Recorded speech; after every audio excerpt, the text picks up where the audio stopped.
Before we begin, take a moment to get comfortable. Let your arms go heavy, your breath slow. And as you listen, feel free to leave a comment sharing what time it is, where you are, and what city or village you're listening from. It's love to know. And if you'd like more quiet stories like this one, don't forget to subscribe so they gently appear when you need them most. Now, let's begin. The night didn't fall in the Ottoman Empire the way it does now, flicked off by a switch or dulled by the low glow of a screen. It came slowly from the minarets outward, a dome of shadow that deepened over marble courtyards and dusty streets, over palaces, bathhouses, and the farthest shepherd's tent pitched beside a fig tree in the 16th century. When the empire was vast, stretching from the Balkans to Arabia, people experienced sleep very differently than we do today. They didn't all lay their heads down at the same hour. They didn't expect 8 solid hours of unconsciousness in one go, And they certainly didn't think of sleep as something private, personal, or sealed off from the rest of life. To understand Ottoman sleep is to step into a rhythm that feels almost circular.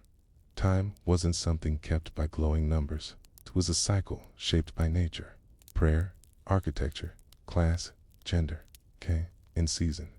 Let's begin in the most predictable place, the palace. Imagine it now, as the call to Isha, the night prayer, floats above the domes of Topkapi Palace in Istanbul. It is a sound that curves through the air, wrapping around tiled roofs into gardens scented with rosewater and jasmine. Inside, the palace doesn't grow dark. Shifts.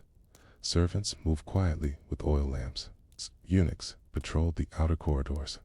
The women of the harem are settling into their rooms, not necessarily to sleep, but to retreat. And the sultan, he may be reading, writing, bathing, or entertaining private company. In the Ottoman court, the idea of bedtime was flexible, almost ceremonial, but that doesn't mean it was restful. The palace was always watching itself. Silence didn't mean peace, it meant calculation. The sultan's sleep schedule depended on diplomacy, health, superstition, and power. Some slept just before dawn and rose by the second prayer.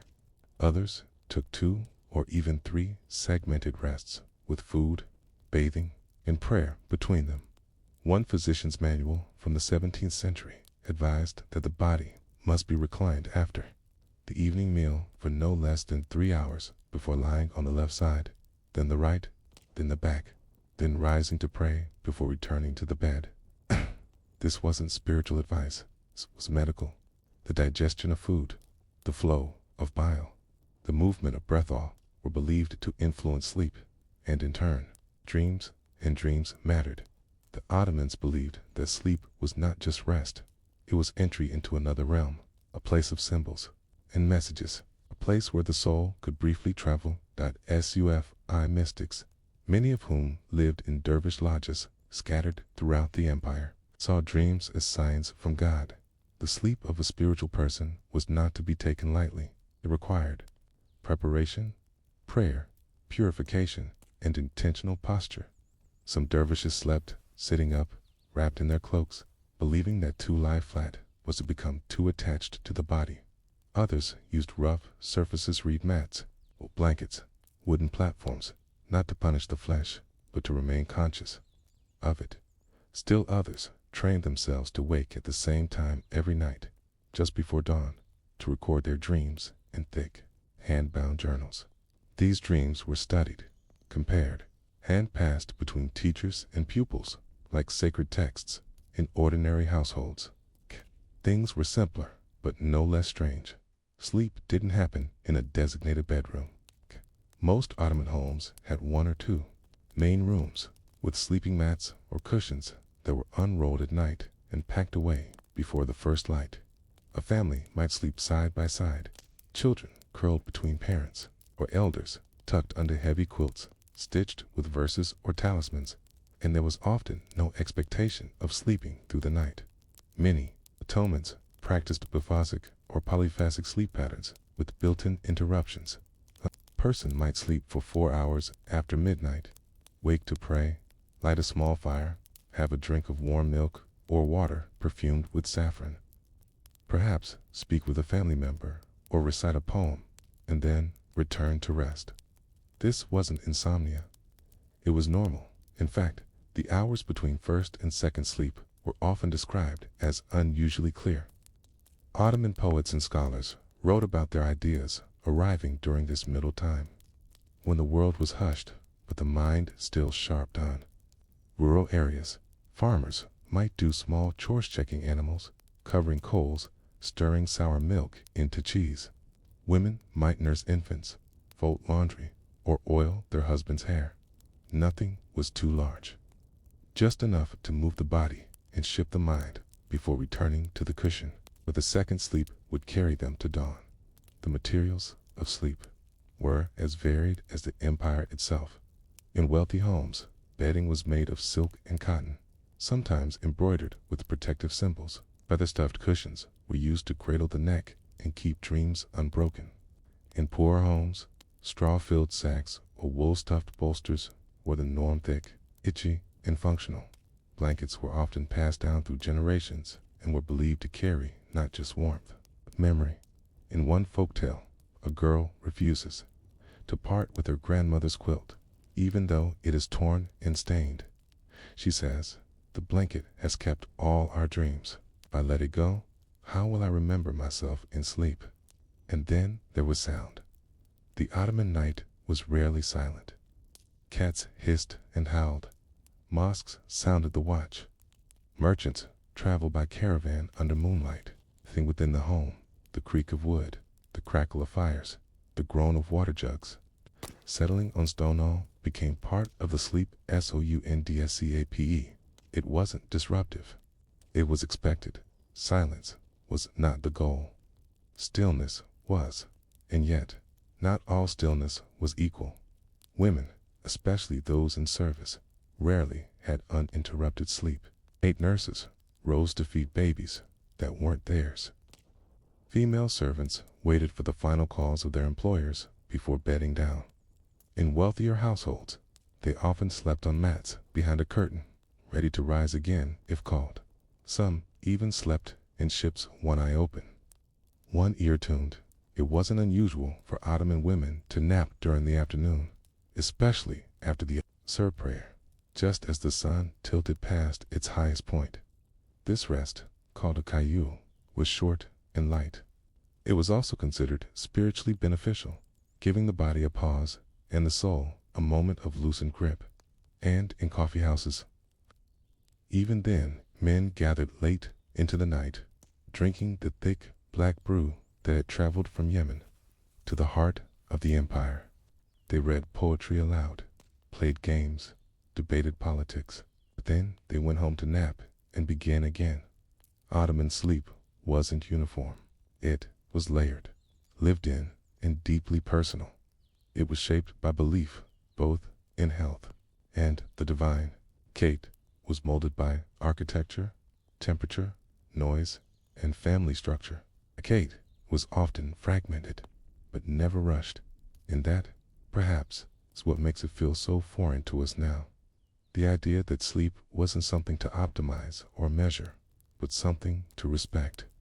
Something that wove itself gently into the rhythms of the body and the quiet instructions of the world outside. Something that didn't separate us from life, but connected us more deeply to it. So, as you listen, you might find yourself drifting slowly, silently toward a rest that feels less like escape and more like return. When night returned to the Ottoman world, it came in layers like folds of silk, each one softer than the last. But beneath those layers, people did not simply collapse into unconsciousness.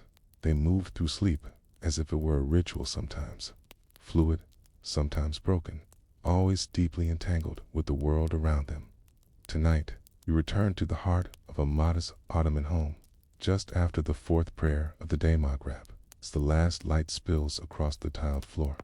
In one corner, a child lays out 2 stuffed mats, each one patterned in a style learned from his mother and from her mother before her. No bed frames, no separation. Tightly folded quilts, woolen bolsters, and stitched linen pillows.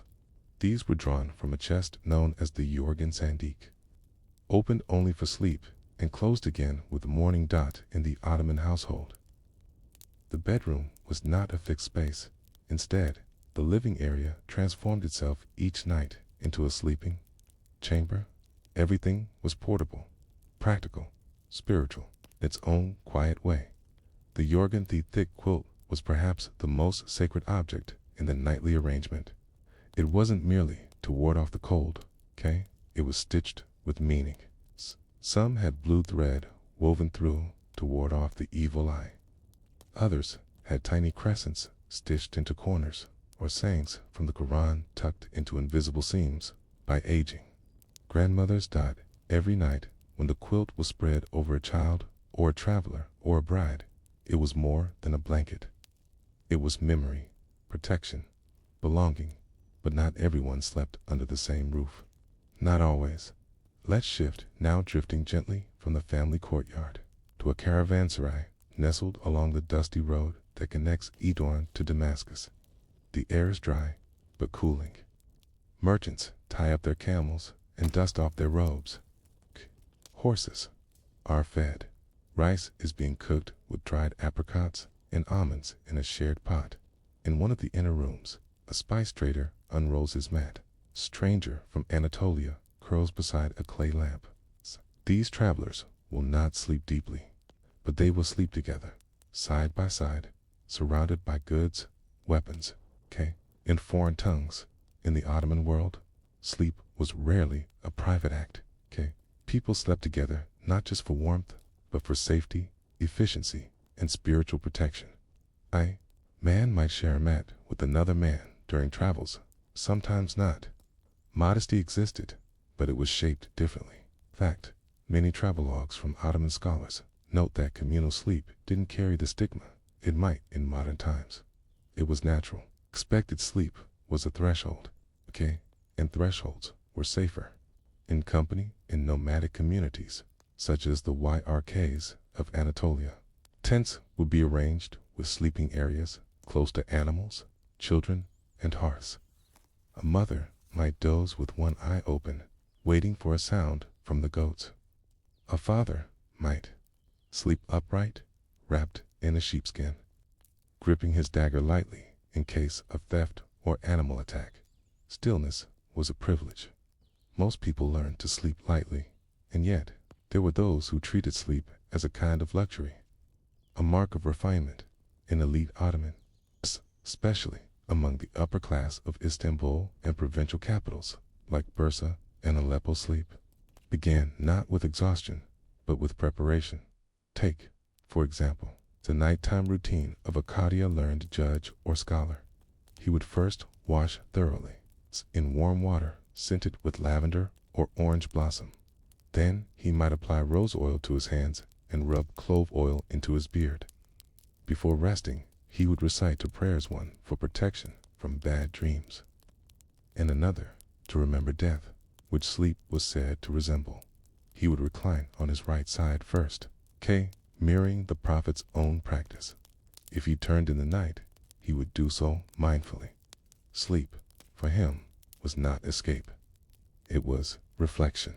In fact, Ottoman writings are filled with references to sleep as a spiritual rehearsal, nightly death of the senses, and a renewal of the soul. SUFI writings, in particular, deep into this idea.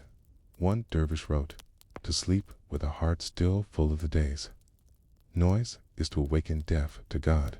Clean the heart before the eyes close, and you will wake in peace." For many in the mystical branches of Islam, sleep was more than rest. It was communication.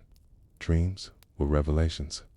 States of near sleep could lead to hal, a kind of spiritual ecstasy or awareness. There are even accounts of zikira, form of chanting being done just before sleep to help align the breath and heart. But dreams could also bring fear. Ottoman dream books, often copied by hand and passed through generations, included detailed interpretations for every imaginable image. To dream of water was a blessing. To dream of blood was usually a warning. To dream of black birds was a sign of distant illness. Many households kept stream books beside the Koran.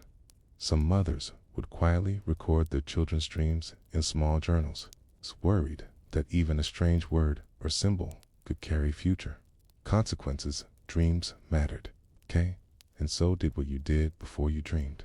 That's why many people avoided eating heavy food late at night, believing it caused disturbed sleep and demonic visitation.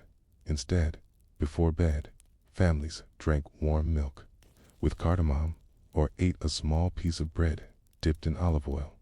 Sometimes, a bit of honey with thyme was added to help quiet the stomach and cool the body. Children were often massaged with sesame oil on their feet or behind the ears to help calm them. Elders might rub a fig leaf on the soles to ward off nightmares, and if you were unlucky enough to be struck with insomnia, okay, well, there were Ottoman remedies for that too. One popular solution was to burn quiet lavender in a clay dish and inhale the smoke while reciting the Ayat al-Kursi, a verse believed to offer spiritual protection. Another method involved placing a piece of smooth quartz beneath the pillow said to absorb restless thoughts. There were even sleep talismans, metal charms etched with stars and numbers, worn on the chest or tied to the bedpost. Still, perhaps, the most fascinating sleep tradition belonged to the hammam, the Ottoman, Bathouse. Before big celebrations or religious holidays, people would often bathe late at night. The warmth of the marble, the steam rising like incense, the gentle scrubbing, and the scent of olive soap, it was a ritual that led directly into the deepest, dreamless sleep.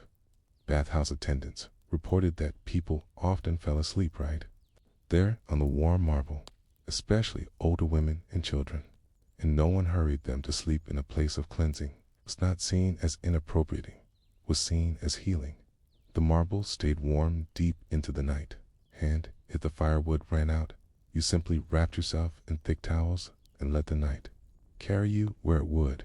And this brings us to something quiet, something most sources don't name, but which lingered in every layer of Ottoman sleep. Trust to sleep. One must feel some sense of safety, however fragile. And in a world where there were no doors that locked with steel, no cell phones to call for help, no surveillance, sleep was an act of trust. Trust in family, trust in community, trust in God. Even those who slept with one eye open still had to close the other. So tonight, as you lie in your own space, perhaps alone, perhaps not, think of them. The women rolling out mats over clay floors, the shepherds nodding off by oil lamps, the scholars noting their dreams with hands still stained from ink, the midwives rising at midnight and sleeping again by dawn, the traders unrolling a blanket in a room of strangers and soft snoring. They did not sleep perfectly, but they slept with rhythm, with custom, with meaning, and perhaps we can too. As the long Ottoman night stretches further, we follow it now into quieter, less documented corners, places where women whispered across thin walls, where shadows flickered against paper lanterns, and where the strangest habits of sleep took route, not in court or caravan, but in the rhythm of ordinary lives, and particularly in the lives of women in Ottoman society.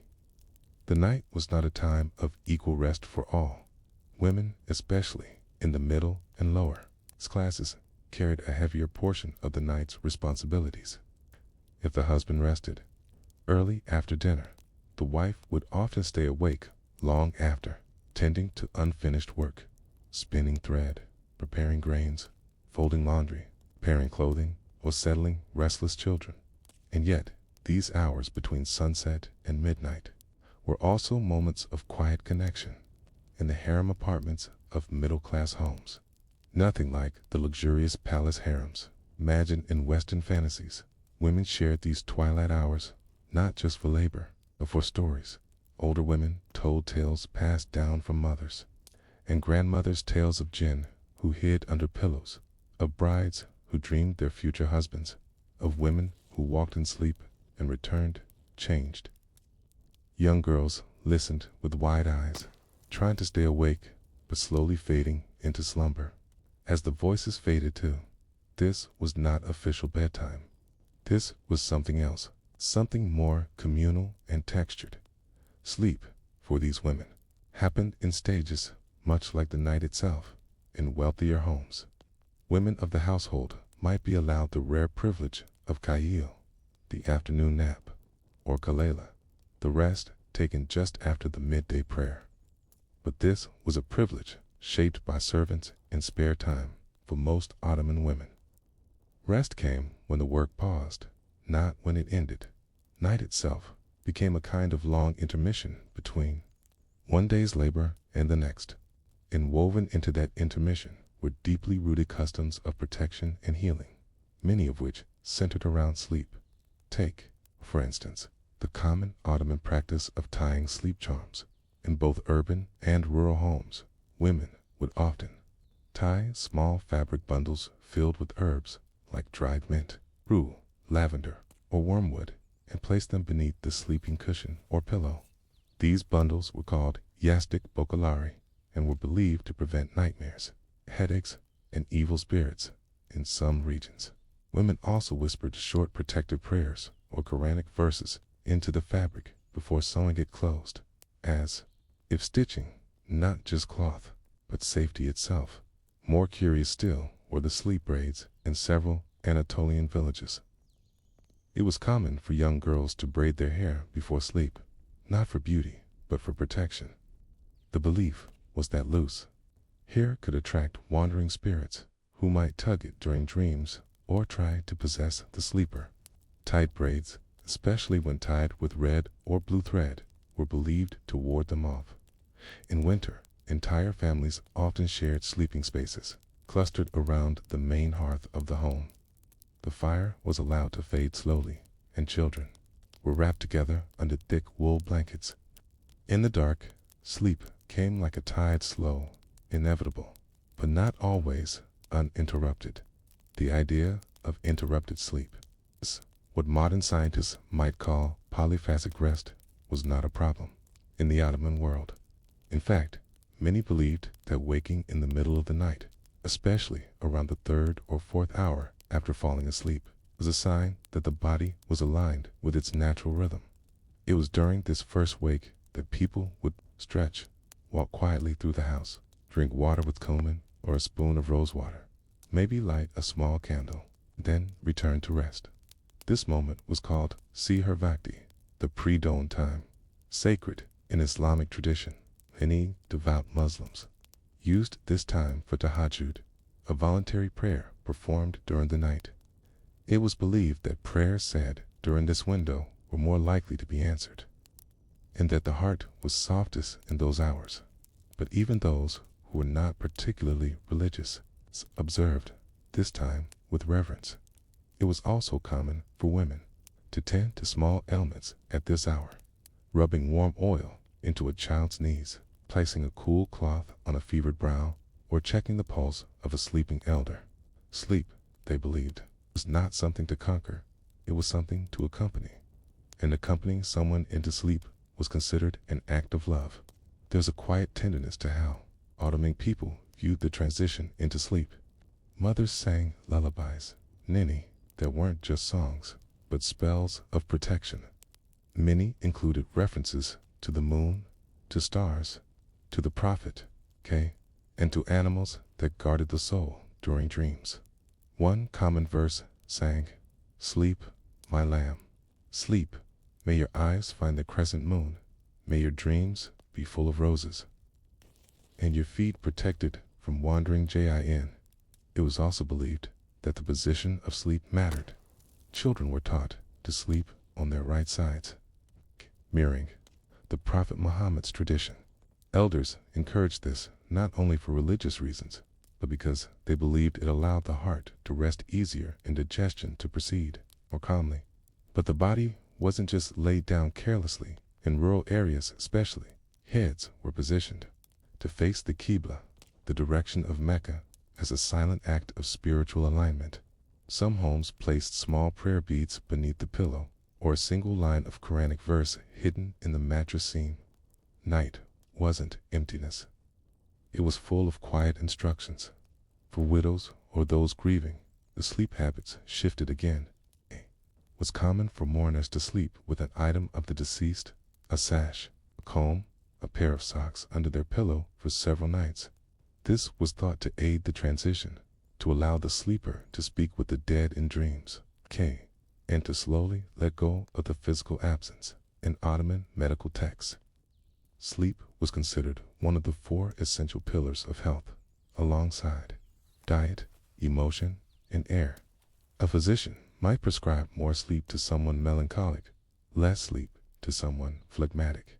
It was not unusual for people to seek out dream interpreters, often elderly women, to understand recurring symbols in their rest. And then, of course, there was the influence of climate. In the hot southern provinces of the empire parts of Syria, Mesopotamia, and Arabia, people often began their nightly rest long after sunset. The heat of the day lingered into the walls and floors, making early sleep impossible. Instead, sleep came in bursts, an hour before midnight, a few more just before dawn. Houses in these regions had courtyard sleeping platforms, often raised and open to the sky. Families slept under mosquito nets, looking up at the stars, listening to the calls of night birds and the distant bark of dogs. The stars weren't just decoration, they were companions. Night passed not in total darkness, but in communion with the sky. In the Balkans, where winters were long and cold, sleep meant heavy quilts, hot bricks wrapped in cloth and placed at the feet, and wool hats worn even indoors. In some cases, straw mattresses were suspended above the ground to reduce cold rising from the earth. People huddled close, not just for warmth, but because waking in the dark felt safer with others nearby. Even Ottoman prisons had sleep traditions. Prisoners often shared mats, blankets, or cloaks. Senior inmates might assign sleeping corners, or times to avoid conflict.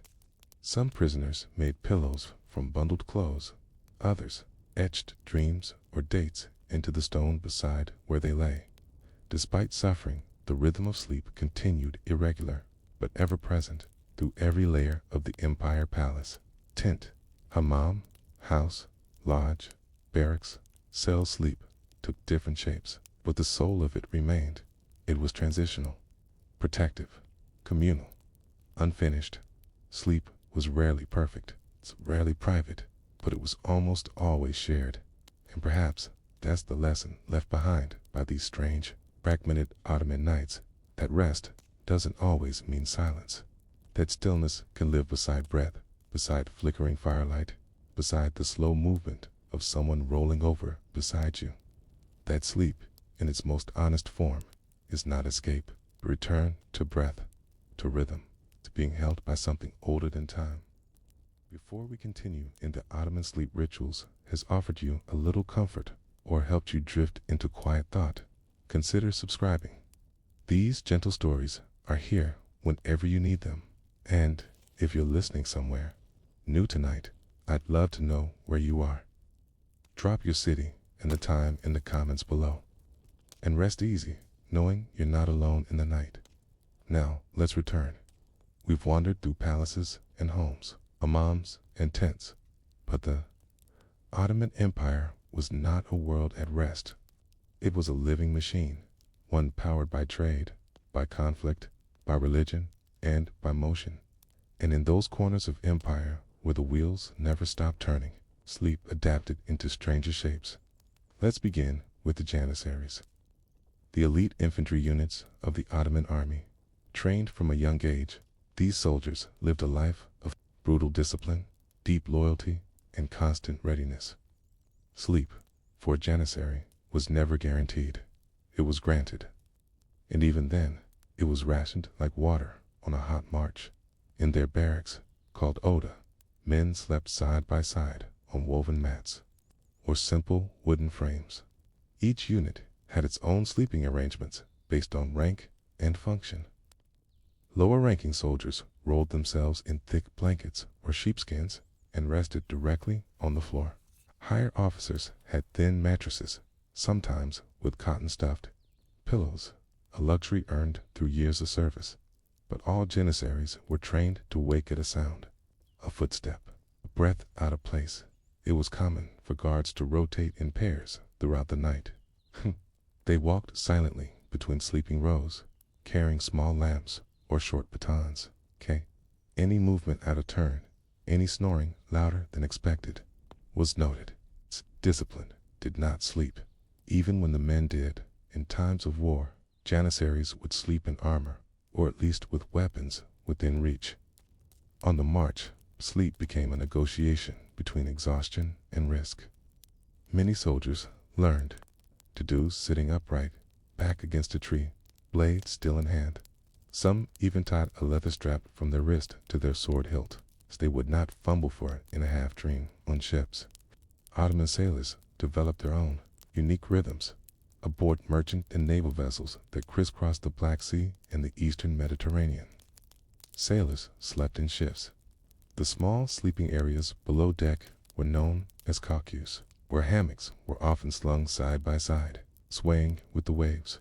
Hammocks allowed for compact sleep in minimal space, but they also introduced strange sensations, a constant sense of movement, a rocking that never stopped.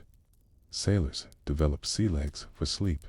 Some reported that they could no longer fall asleep on land unless they lay on wooden planks or slightly elevated surfaces to mimic the sway. On longer journeys, it was common for sailors to share hammocks in alternating shifts.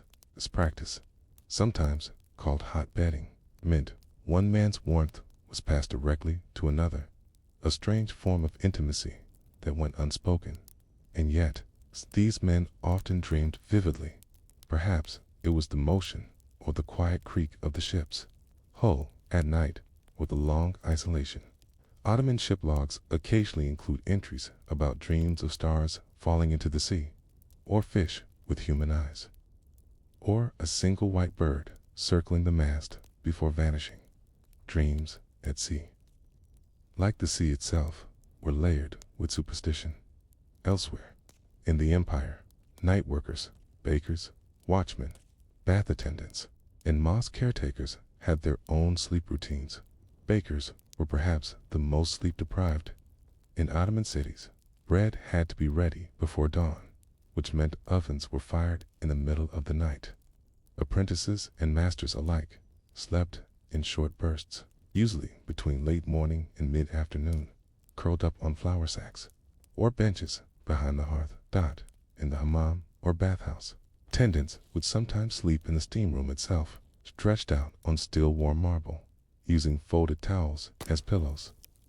The humid air, rich with eucalyptus and olive soap, was said to help with respiratory rest, though few ever stayed asleep long. Late-night clients were common, especially during festivals or before weddings. Mosque caretakers, known as muezzins or imam assistants, had perhaps the most poetic sleep. They lived in or near the mosque, sometimes in small stone rooms, with narrow beds, shelves of books, and a view of the courtyard. Their sleep was gently interrupted 5 times a day, with the first call to prayer just before dawn. Many would doze lightly between the final night prayer and the pre-dawn call, waking slowly with a ritual wash and verses whispered in solitude. There was something sacred in this interruption. It wasn't seen as lost sleep. It was seen as borrowed time returned. For all these working people, sleep was seasonal to in the colder provinces. Like Bosnia or the highlands of eastern Anatolia, winter changed the rhythm entirely. Nights were long, sometimes 14 hours or more, and the snow thickened the silence. Sleep expanded with the cold. Families would go to bed shortly after sunset, wake at midnight to tend fires or drink tea, and then return to bed for another 5 or 6 hours. In wealthier homes, coal braziers were placed beneath sleeping benches. In poorer ones, children were layered with wool and pressed close together like bricks in a kiln. In warmer regions, Syria, Palestine, Egypt. Summers shortened the night's sleep. The heat was unforgiving, even after sunset. Its family slept on rooftops, open to the air. Mosquito nets hung like sails. Some even sprinkled the ground with water before lying down to cool the surface. The stars became familiar companions. Patterns were memorized. The archer, the lion, the chained woman, not because they told the future, but because they were constants in a shifting world. And yet, even in cities full of dust and noise, many still followed a custom older than the empire itself, the evening drift. This was not sleep. Not yet. It was the slow transition when people sat with warm drinks, loosened their belts, dimmed oil lamps, and allowed the weight of the day to settle into the floor. No talking, no sudden movement, just the clink of a cup, a sigh, the sound of water being poured for hand washing, maybe the whisper of verses recited inwardly. It was in this state, not quite awake, not quite asleep, that the body softened and the soul listened.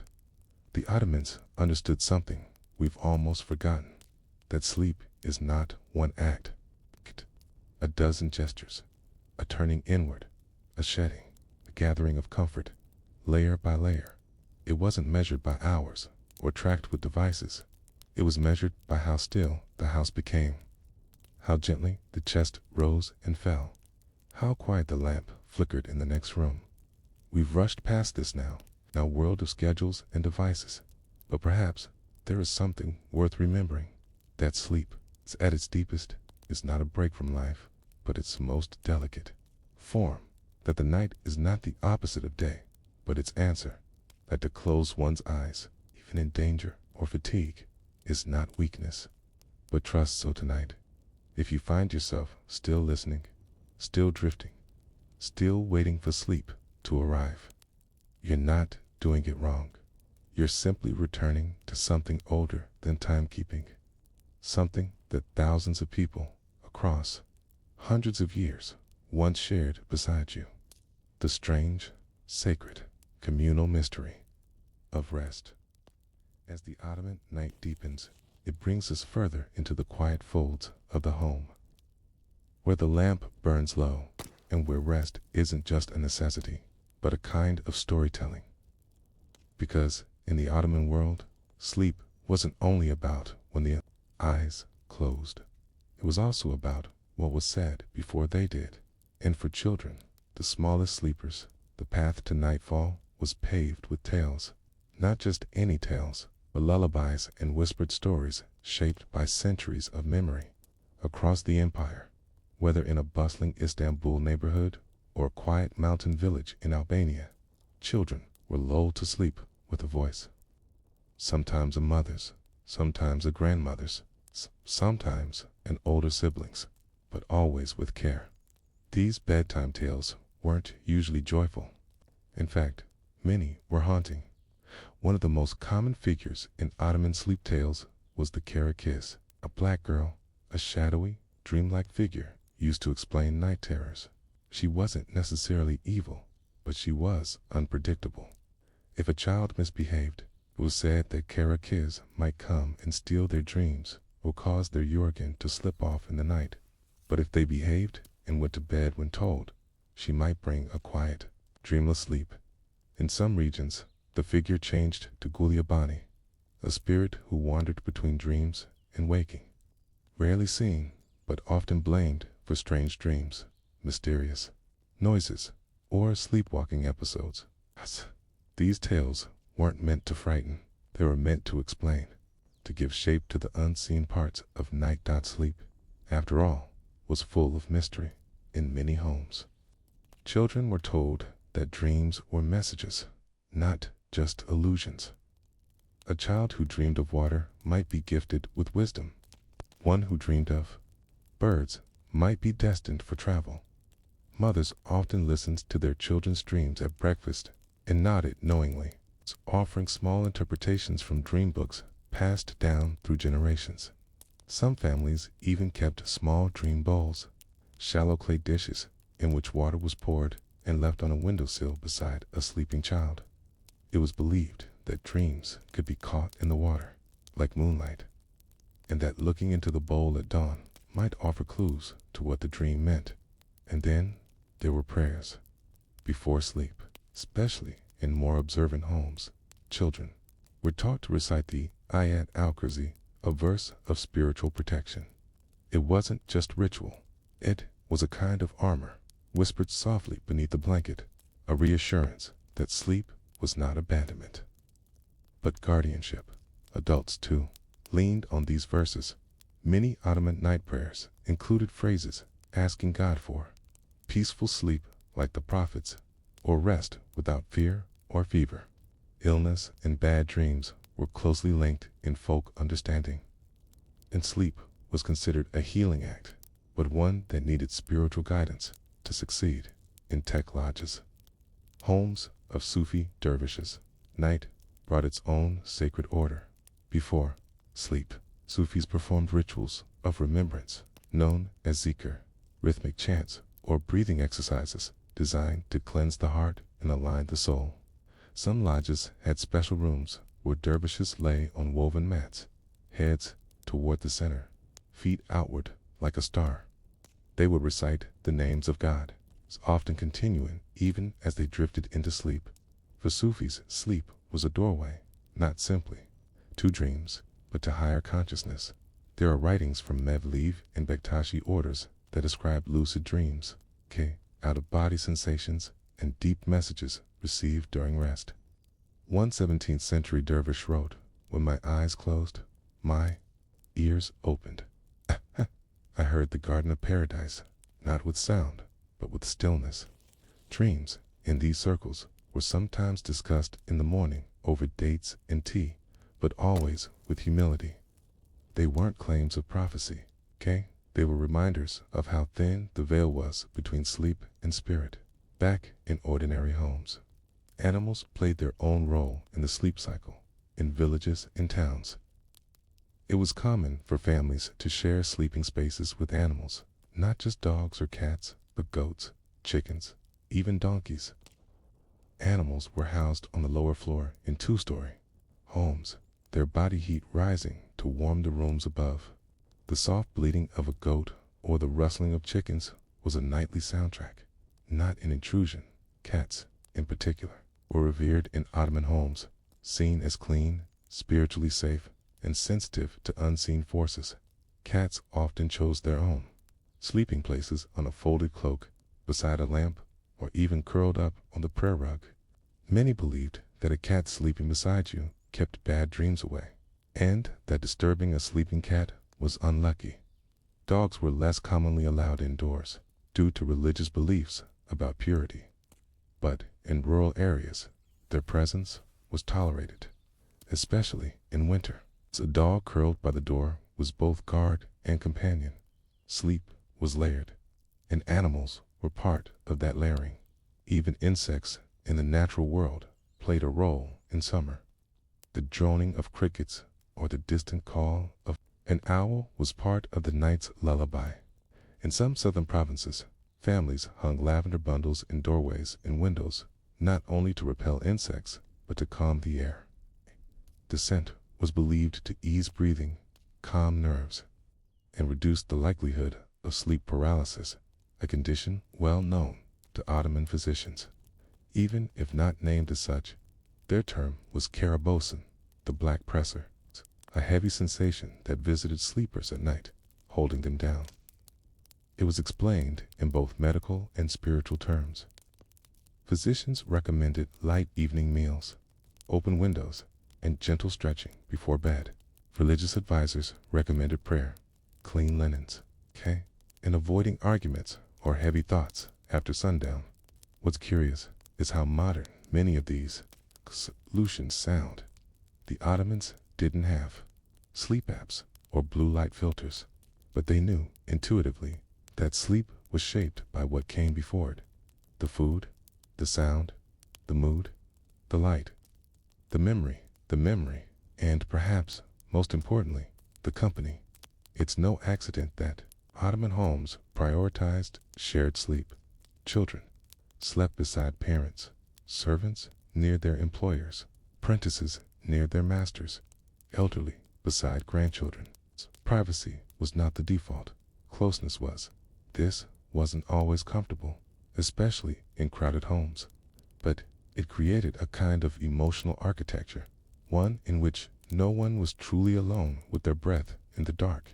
And that may be the strangest, most beautiful sleep habit of all, because in today's world, where solitude is often a default and silence a commodity, we've forgotten that for much of history, sleep was not a solo act.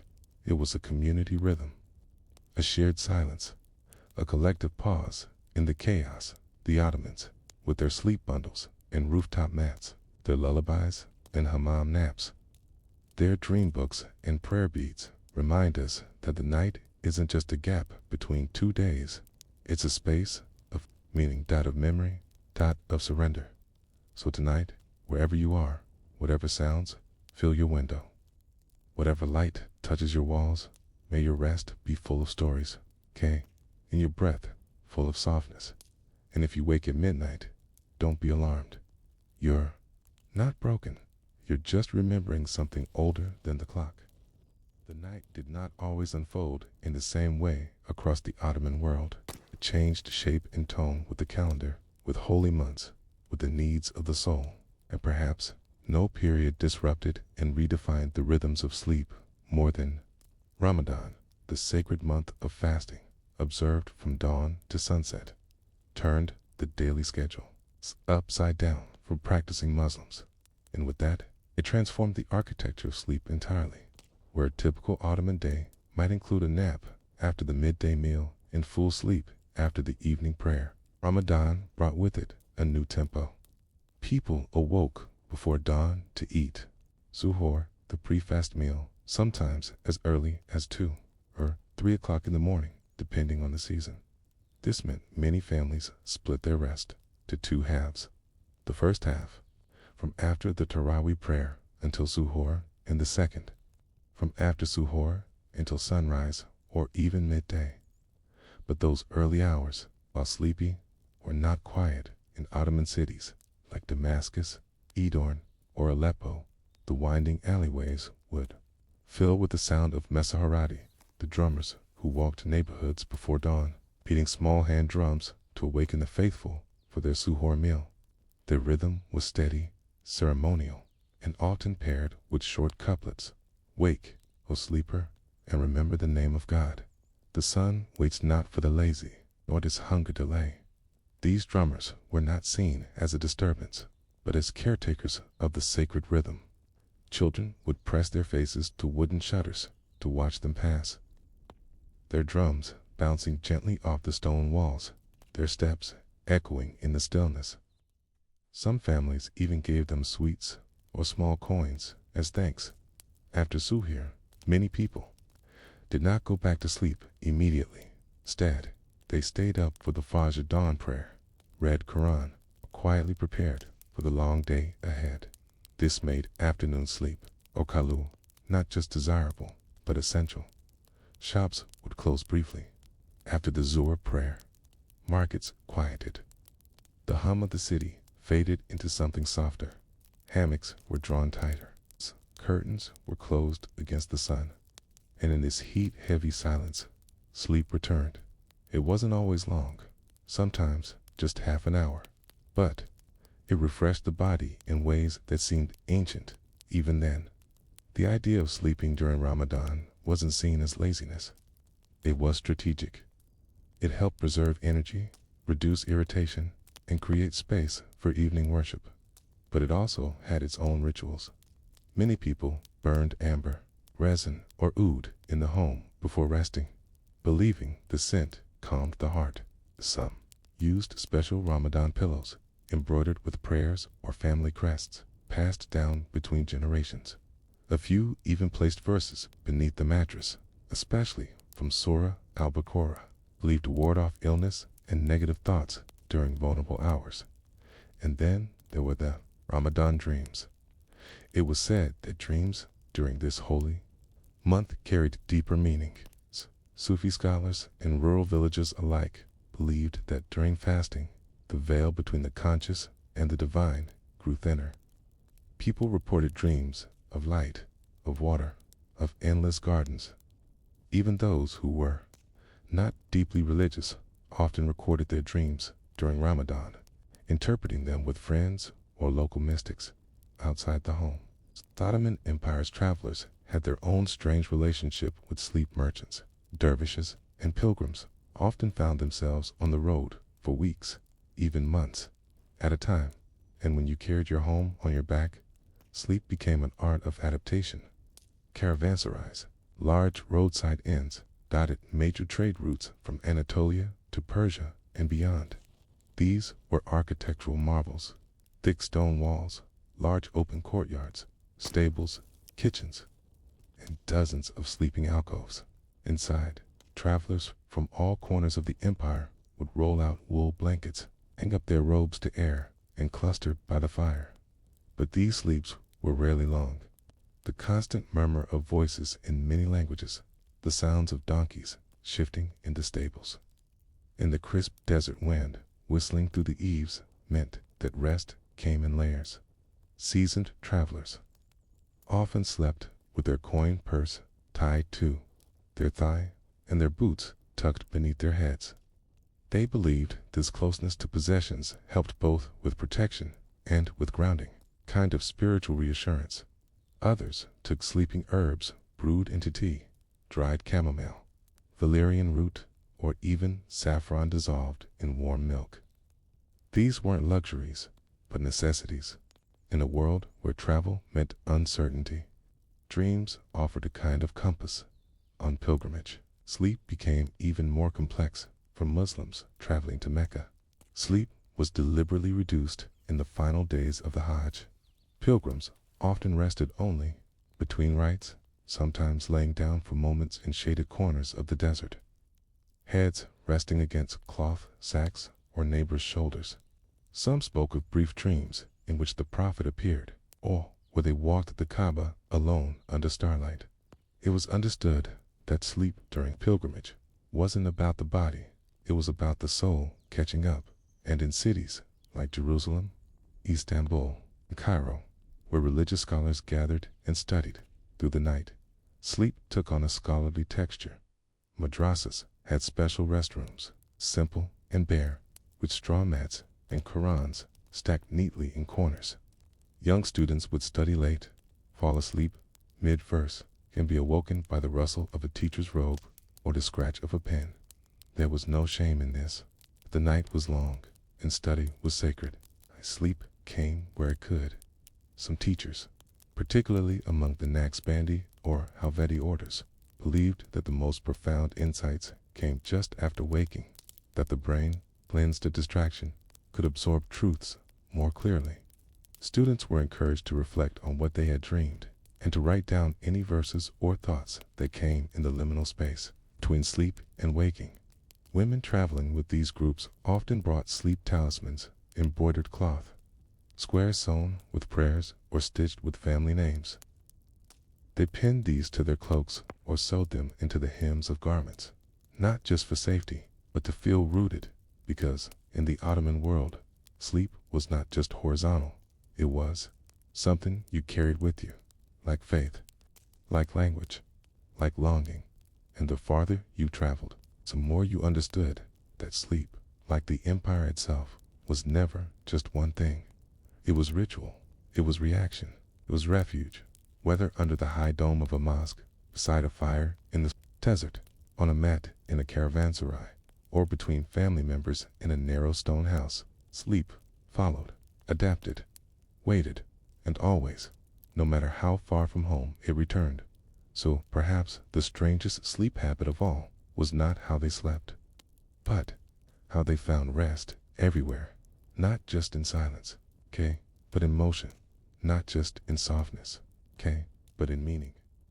Nightfall doesn't only bring rest, sometimes it brings grief.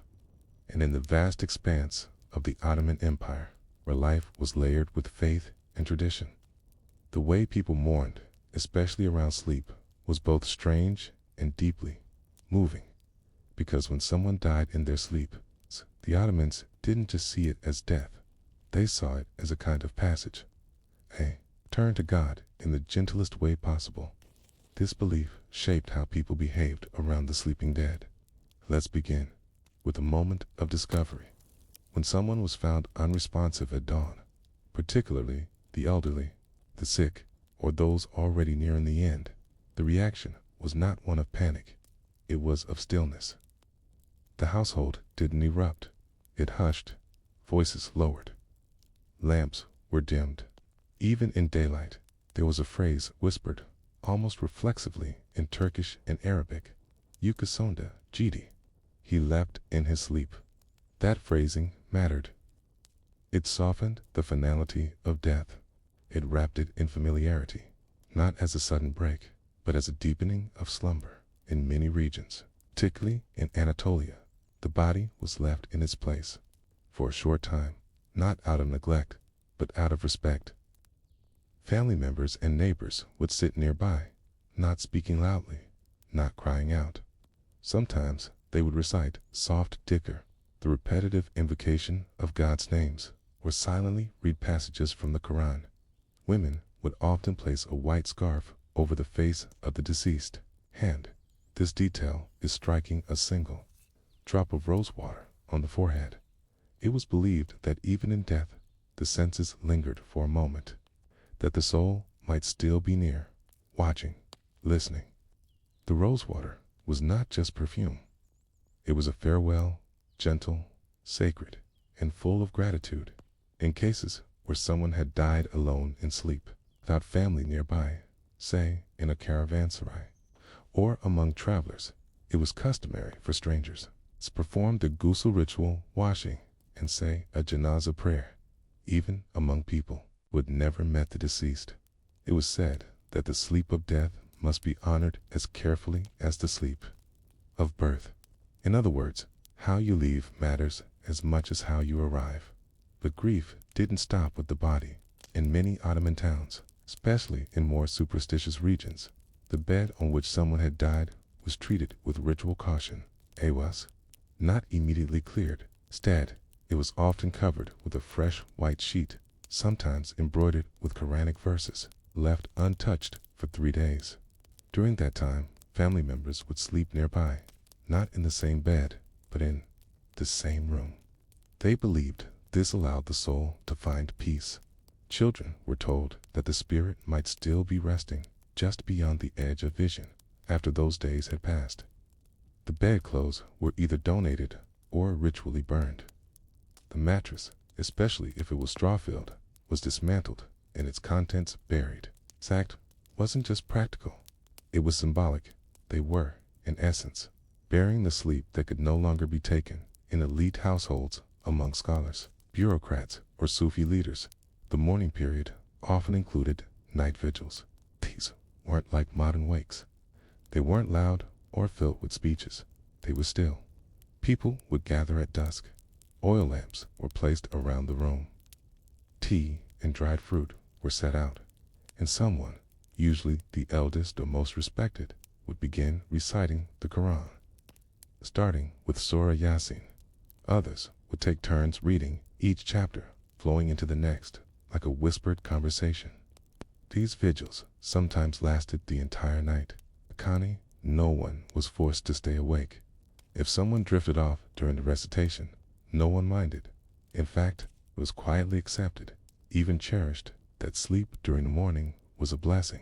It meant the dead had given you peace, and that gesture, falling asleep beside someone who had just left this world, was perhaps the most profound Ottoman sleep habit of all.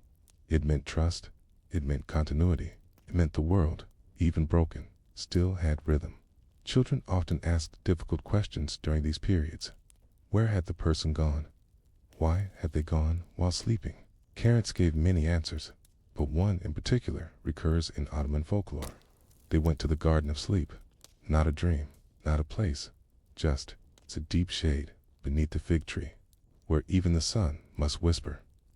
That image, the fig tree, appears in many lullabies and poems. It was associated with longevity, patience, and secrets. And to imagine the dead resting in its shade wasn't frightening, it was calming, because in the Ottoman imagination, Sleep and death were not enemies. They were twins. Different sides of the same door. One opened each night, the other only once. There were also customs around dreams after a loved one passed.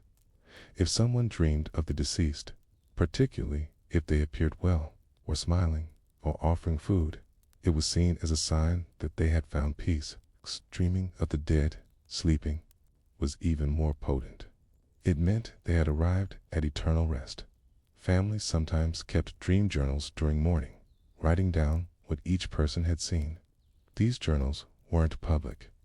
They were often tucked inside old Qurans or tied with ribbon and stored in wooden chests. It's not to be read aloud, but simply preserved, as if, even in grief, the Ottomans knew that the night remembers, and that sleep, whether of the living or the dead, carries meaning too deep for waking minds to fully understand. There's also the question of what happens to the bed itself. In some rural regions, a child would inherit the sleeping place of a grandparent, not always by choice, but by silent custom. The mattress would be refilled, the blanket washed, and the child, newly aware of mortality, would sleep there, not in fear, but in continuity. The family line, after all, must lie down somewhere in the wealthier circles of Istanbul or Izmir. Death and sleep led to more elaborate customs. Poets were sometimes commissioned to write elegies, not about death, but about the final night. These verses describe the stillness of the moment, the softness of the breath, the dignity of slipping away unseen. One such line, written in 1784 for a judge who passed in sleep, reads, "He wore no robe, carried no staff, yet crossed the gate in silence, with only the echo of his last breath curling like incense behind him." These verses were recited at the funeral and then often read again each year on the anniversary of the death. They were a reminder not of loss, but of the beauty and stillness. And perhaps, more than anything, this was the Ottoman way to see rest, whether temporary or eternal, as sacred. It's to speak of it with reverence, to honor the places we lie down and the people who no longer rise. So tonight, as you listen, as you lie in your own bed, wherever it may be, know that you are part of a long, unbroken lineage, tapestry of sleepers, dreamers, mourners, and watchers, people who came before you, who lit a lamp at night, who whispered a prayer before sleep, who cradled memory like a pillow. And one day, long from now, when your sleep deepens into something final, may those who remember you do so in stillness, with rose water, with prayer, with love, because the night is generous, and no one is ever truly alone within it. In a world where science was still braided with mysticism, and the unseen was often as real as the visible, the Ottoman Empire treated dreams not as idle nighttime entertainment, but as serious signs, signs from the divine, from the soul, from history, or from fate.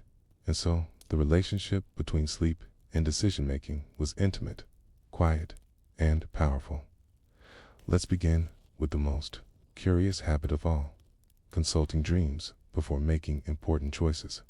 In many Ottoman households, especially among merchants, imams, and scholars, sleep was not a pause before a decision. It was part of the process. A man might go to bed, not because he was tired, but because he needed clarity. If he had a difficult financial choice ahead, say, purchasing a large shipment of grain or agreeing to a business marriage, he might perform wudu ritual washing, lay down with his head facing the Qibla, recite a specific surah like Al-Falaq or Al-Ikhlas, and ask God for a sign in his sleep. This wasn't magic. This wasn't even mysticism. It was called istikhara, a prayer for guidance. Through dreams, the practice was well established in Islamic tradition, but the Ottomans added their own layers. Some lit sandalwood or crushed olive leaves in a dish beside the bed, so placed a white stone beneath the pillow, believed to attract clarity. Some drank a small glass of water infused with saffron to soothe the mind. And then it waited. Not every dream brought clarity, but when one did, when it came in vivid symbols, or with unusual intensity, it was remembered, discussed, sometimes even recorded, which brings us to one of the empire's strangest professions, the dream interpreter, known in Turkish as a tabbatchi. These individuals were often middle-aged men or women with reputations for discretion and insight. They were not always educated in the formal sense, but they had studied the symbolic language of dreams from old manuscripts and oral traditions. Their homes were quiet, their days slow. People would visit them with pieces of dreams, strange animals, familiar voices, sudden falls, water, fire, laughter, and the tabbatchi would listen, sometimes in silence, sometimes asking questions. A dream of falling into muddy water might mean financial trouble. A dream of climbing a fig tree could suggest spiritual progress. Dreams of flying were considered dangerous, symbols of ambition, without grounding, but the meaning always depended on the person, the timing, the emotion in the dream. One Ottoman scholar wrote, "A dream is not a letter, but a mirror. It reflects, but only in your light." Dream interpreters were not only consulted for personal matters, they were even called upon by courts or guilds when a leader had an intense or disturbing dream before a major policy change or legal reform. There's a record of an Istanbul Qadi judge who delayed a ruling on a land dispute because of a dream about a tree split down the middle. He consulted 2 scholars and a tabbatchi, who concluded that the case had not been fully presented yet. Days later, a hidden piece of evidence emerged. Coincidence? Perhaps. But in Ottoman life, coincidence was just a word for God's subtlety. Even emperors were not immune. Sultans often had their dreams recorded, not for the public, but in private scrolls. Some of these dream accounts still exist in archives. One 17th century sultan dreamed of a staircase made of glass, with each step cracking beneath him. His advisors interpreted it as a warning about succession, and within the year, a major palace struggle erupted between rival heirs. Of course, not all sleep was symbolic. Sometimes it was disturbing in a more literal sense. The Ottomans were familiar with the condition we now call sleepwalking, though they lacked a precise medical term. Instead, they referred to such individuals as those who walk under the moon, or a guest genie. It was not seen as madness or illness. It was seen as vulnerability. People believed that the soul, loosely called the kan in Turkish, was more loosely tethered during sleep, and that, in some cases, could guide the body elsewhere without the mind's permission.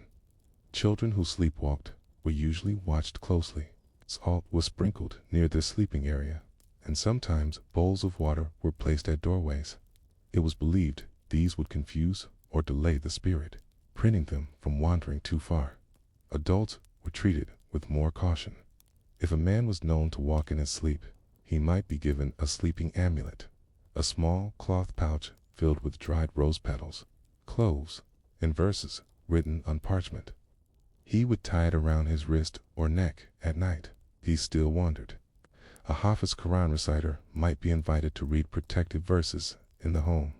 In rare cases, night walking was treated with cautious awe. There are village stories passed down quietly of sleepwalkers predicting illness, finding lost objects, or uttering strange names in the night. These were not common, and not always believed, but they were remembered. Told in whispers, more frightening still, was the experience known as Karivasin, the black presser. Modern sleep science would call it sleep paralysis, but in the Ottoman world, it was something between folklore and fear. People would describe waking in the night, unable to move, feeling a weight on their chest. Sometimes they saw shadows. Sometimes they heard voices. Sometimes they couldn't breathe. The explanations varied. Some believed it was a jinn, a spiritual being, neither human nor angel, drawn to the body in sleep. Others thought it was the manifestation of guilt or of a heart too burdened. Both cases, the treatment was similar. Prayer, cleanliness, light. Families would leave a lamp burning through the night for someone plagued by carabosin. Incense might be burned before bed. A verse, often ayat al-kursi, would be pinned above the bed. Some even placed a bowl of iron nails under the bed to anchor the spirit. It sounds strange now, but remember, the science of the body was limited. People had only observation, tradition, and faith to guide them. And when faced with things that happened in the night when the mind was silent and the body still, they responded not with ridicule, but with ritual. They respected sleep. They feared it a little. They trusted it a little more, because it was in sleep that memories resurfaced, that regrets took shape, that ancestors appeared, that fate hinted at itself in half-formed symbols and soft whispers. And so, every Ottoman home, whether humble or grand, had its own relationship with the night. Some saw it as a chance to heal, some to listen, some to forget. But all of them understood that sleep wasn't just for rest. It was for meaning, for warning, for connection. Tonight, as you rest, remember that you're not so different from them. You, too, lie down with questions. You, too, hope for dreams that make sense of what daylight cannot. You, too, drift into a space where reason fades and something older, more sacred, takes its place. And in that space, maybe, just maybe, something still lingers. The echo of a hand drum from a Ramadan night, the scent of rosewater on a morning bed, the breath of a dervish reciting God's name, the quiet breath of someone dreaming beside you. These aren't just habits, they're inheritances. Sleep well. And remember, the night has always been full of watchers. The Ottoman Empire was not always a place of peace. It expanded and held its borders through centuries of warfare, sea campaigns, border patrols, and night marches. Yet even in these tense, uncertain conditions, sleep remained essential. In the ways Ottoman soldiers, guards, seafarers found rest, often amid danger, created some of the strangest and most fascinating sleep customs in the empire. Let us begin in the barracks, in cities like Edirne, Istanbul, and Belgrade, where permanent Ottoman garrisons were stationed. The barracks were long stone buildings, narrow halls with low ceilings, designed to trap warmth in the winter and remain cool in the summer. Soldiers slept side by side on thin mattresses, sometimes just woolen pads laid on wooden platforms.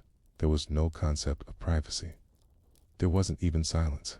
One man might be snoring, another sharpening a blade by candlelight, a third reciting the Quran under his breath before lying down. New recruits were often shocked by how easy veterans could fall asleep, mid-noise, mid-conversation, mid-polishing of boots. There was a saying among janissaries, "We sleep like lions, fast and ready to rise." Many janissaries, the elite infantry of the empire, had trained since childhood. They were raised in strict discipline, sometimes from the Devsherm system. Christian boys taken from the Balkans and trained as loyal soldiers. Their training included how to fight, how to pray, and how to sleep efficiently. It's true, they were taught how to nap with a hand on their weapon, how to rest their head on their belt so they could rise in an instant, how to shut out noise and make do with any surface. One Ottoman manual on military conduct, a kind of early barracks code, even included a section titled On Rest and Readiness. It advised, sleep as if the call to arms will come with your next breath. Rest with one foot in the world of dreams, the other in this one. On campaign, especially during wars in Hungary, Persia, or along the Danube, sleep was not taken for granted. The terrain changed daily. Conditions were brutal. Soldiers often slept in shallow dugouts, sometimes even under their shields. The rain or cold was severe. Wool cloaks doubled as blankets. Horses were tied nearby, sometimes even used as windbreaks.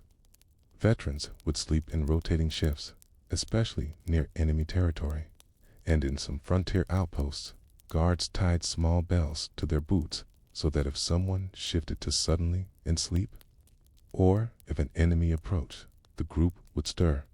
This wasn't paranoia, it was survival. More curiously, soldiers developed superstitions about dreams on the battlefield. If one soldier dreamed of a horse galloping freely, it was a good omen. The next day's march would be safe. If someone dreamed of red water, it was a warning. Blood, ambush. Some commanders, like the legendary KPRL Mehmed Pasha, reportedly kept a dream man, a quiet soldier known for vivid dreams, and asked him each morning what he'd seen. It wasn't official policy, but it happened often enough to leave traces in journals. Now imagine the Ottoman Navy, especially the famed galleys that sailed the Aegean, the Red Sea, and the Mediterranean. These ships, long and narrow, were powered by oarsmen, many of whom were convicts, slaves, or conscripts. Above them, on deck, stood sailors, archers, and marines. And somewhere in between, amid ropes and masts and salt spray, men had to sleep. There were no beds, no hammocks, not in the way Western pirates imagined them. Instead, sailors rolled up spare cells or curled beside barrels. They slept in shifts every few hours. The sound of waves and creaking ropes became a kind of lullaby, but it was never peaceful. Storms could hit at any time. Pirates could appear. Orders could be shouted in the dark. Some Ottoman sailors tied their swords to their wrists while they slept. Others placed their shoes so that the toe pointed toward Mecca, a small act of faith on an unstable sea. On longer voyages, particularly toward Yemen or India, sleep rituals grew more elaborate. Before resting, some crew members burned cloves or frankincense near the bow to ward off evil. Others traced short prayers on the wood with salt water. Some believed that nightmares at sea were caused by sea spirits, creatures who fed on fatigue. There were even tales of men who refused to sleep for days, terrified of what they'd seen during previous dreams. More fascinating still, some Ottoman ships carried sleep herbs in their medical chests. Crushed poppy seeds mixed with honey, dry lemon balm, chamomile for stomach and sleep. These weren't luxuries, they were survival tools, because sleep deprivation didn't just affect the body. It made men unpredictable, angry, desperate, and on a boat surrounded by endless sea. Desperation was dangerous, which brings us to perhaps the strangest Ottoman sleep habit of all. Sleeping armed on the borderlands, whether in Bosnia, Georgia, or the Kurdish mountains. Ottoman outposts were scattered and vulnerable. Villages had militias, forts had guards, and every man, even those not actively in uniform, knew how to rest while half awake. This practice, called iangik, uiqua, wakeful sleep, was passed down from father to son. You trained your ears to the sound of dogs. You trained your muscles to sleep in armor. You trained your breath to steady so you could wake without gasping. And if you shared a room or a cave with others, you took turns, sleeping, watching, listening. One man might doze with his ear to the ground, listening for hooves or the shuffle of boots. Another might nap, sitting upright, back against the wall, hand resting on a dagger hilt. These weren't dramatics. This was the quiet, habitual rhythm of border life. Yet, even here, amid tension, there was tenderness. Mothers would sing soldiers to sleep before campaigns. Wives would sew protective charms into undershirts. Children would leave small flowers in boots, hoping to be remembered. And in the rare moments when soldiers returned home safely, especially after long years away, sleep became a kind of ceremony. They were bathed, fed, given soft beds, even if only straw, and families let them sleep as long as they needed. A full day, 2, 3. There was a belief that the soul needed to catch up with the body. The rest was not just recovery, but reunion. And so, the house was quiet, voices low, no waking unless necessary, because sleep in that moment was sacred. A return, a healing. Quiet thank you from the world for having endured in every corner of the Ottoman Empire, from barracks to boats, from battlefields to villages. The habits of sleep reflected something deeper: resilience, adaptation, and an unspoken understanding that to rest well was to live well even amid war. Tonight, as you lie in your own peaceful bed, imagine what it meant to sleep with one ear open, to nap beside a musket, to dream under cannon fire or stars or sea spray, and be grateful for walls, for silence, for peace. When the sun dipped beneath the domes of Istanbul or cast its last light on the tiled courtyards of provincial towns, sleep in the Ottoman world did not arrive in the same way for everyone. For women, especially those in households of wealth, status, or political significance, the act of sleep was never just about rest. It was about ritual. It was about privacy. It was about power. And sometimes it was about survival. Let us begin in the imperial harem, a place wrapped in both myth and misinterpretation, far from the fantasies woven by Western artists and travelers. The harem was a structured, hierarchical space within the Topkapi Palace. It was home to hundreds of women, mothers, concubines, servants, tutors, and daughters, each with a role, a routine, and often a rival. And when night fell, sleep did not belong to everyone equally. The sultan's mother, the valid sultan, had her own richly appointed chambers, scented with rose oil and hung with silks. She could choose her bedding, her lighting, her company. She often slept on raised divans, and some nights she was the only one in the entire harem who could truly sleep without fear. Below her, the hierarchy unraveled into complexity. Concubines of the sultan, those who had borne him children, or those favored for their beauty or wit, were often summoned at unpredictable hours. To be chosen was an honor, but it meant sleep was never guaranteed. A woman might prepare for hours, bathing, perfuming, being dressed by handmaids, only to wait for a call that never came. And, if she wasn't called, she returned quietly to her shared room, her candle flickering low, and lay down beside others who shared the same silent hopes. These shared rooms, called adalic kakaslari, were large, pia, with thin mattresses arranged along walls or in tight rows. Each woman had a trunk or chest, her only private space. Bedding was sparse. Nights were filled with murmurs, whispers, and the occasional stifled sob. But within these cramped spaces, women developed unique sleep customs. One of the most poignant was the creation of rujabatanis, dream blankets. These were lightweight covers embroidered over many weeks with symbols meant to guide or protect dreams. Some stitched small tulips, symbols of divine love, others crescent moons for guidance, and some wove in the initials of distant family members. It was said that if a blanket remembered your past, your dreams might bring you messages from those you missed in poorer households. 2. Sleep was layered with quiet invention. Take, for example, the practice of scenting pillows. Women, especially older women or midwives, often kept small sachets of herbs beneath their bedding: lavender, dried mint, cinnamon bark, and sometimes ambergris, if they could afford it. These scents weren't only pleasant, they were believed to calm the mind, settle the womb, and promote dreams untouched by evil. Some women went further. They would sweep the bed 3 times with the hem of their nightgown, muttering protective verses as they did. They believed this expelled any spirits or leftover dreams from the previous night. The bed was more than a place. It was a spiritual threshold. And in families with several children, bed sharing was a practical and emotional necessity. A mother might sleep with her 2 youngest on either side, like bookends of her body.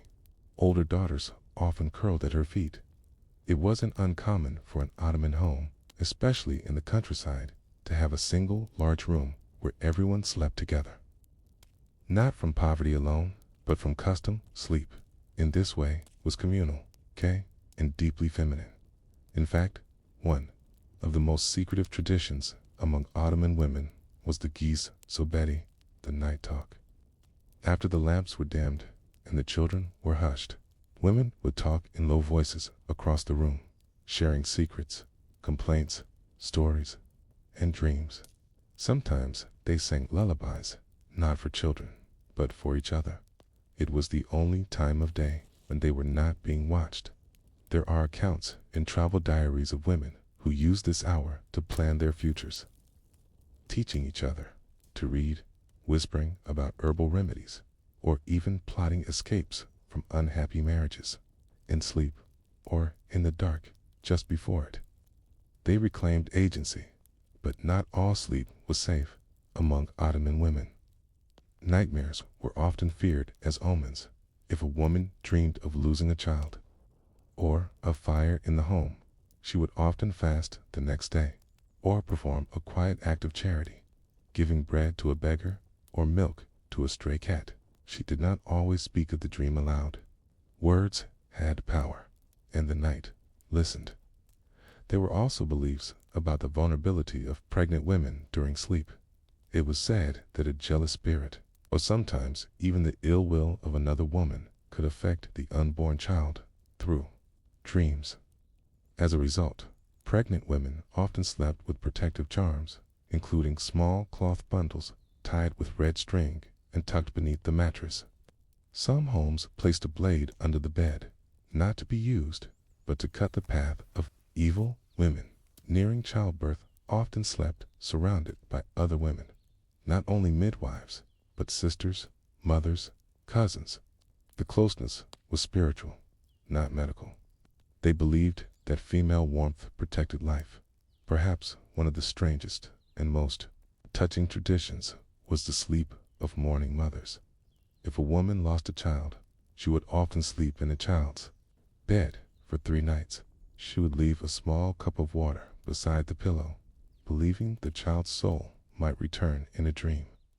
It was never spoken of publicly. It was never judged. The women simply let her be. And over time, the bed would be cleared, the cup emptied. The dreams faded, but that act of lying in the space of grief was its own kind of ritual. In wealthier homes, sleep became even more ritualized. Women used mirrors beside the bed, not to admire themselves, but to see the truth of the self before sleep. Some believed that if you looked into a mirror by lamplight just before bed, you could see what was weighing on your heart, even if you didn't want to name it. And every so often, a woman would sleep in silken clothes sewn specifically for dreams, light fabrics, not too warm, with sleeves embroidered in silver or gold thread. These garments were not for the eyes of husbands. They were for sleep itself, for honoring that space where the mind wandered beyond control. Perhaps the most poetic of these garments was the uiku interizi. The sleep robe was given to brides on their wedding night, often with prayers whispered into the folds. To sleep in this world was not a retreat. It was a journey, a time to process, to grieve, to plan, to hope. And so, tonight, as you drift off, think of those women lying side by side in stone rooms or wooden cottages, sharing warmth, sharing silence, sharing stories meant only for the dark. They slept in fear. They slept in longing, slept in resistance, and somehow they woke again and again to a world that asked too much. But in sleep, they found something still theirs. In the sprawling cities and quiet villages of the Ottoman Empire, children were not merely miniature adults. They were souls in transition, fresh from the unseen world, fragile and mysterious. And so the way they were guided into sleep carried a special weight. It was not only about calming the body, but shaping the spirit. From the earliest days of life, Ottoman babies were not left to sleep on their own. In nearly every corner of the empire, from Anatolia to the Balkans to the Arab provinces, newborns were placed in wooden cradles called bezik, many of which were handmade by a grandfather or local carpenter.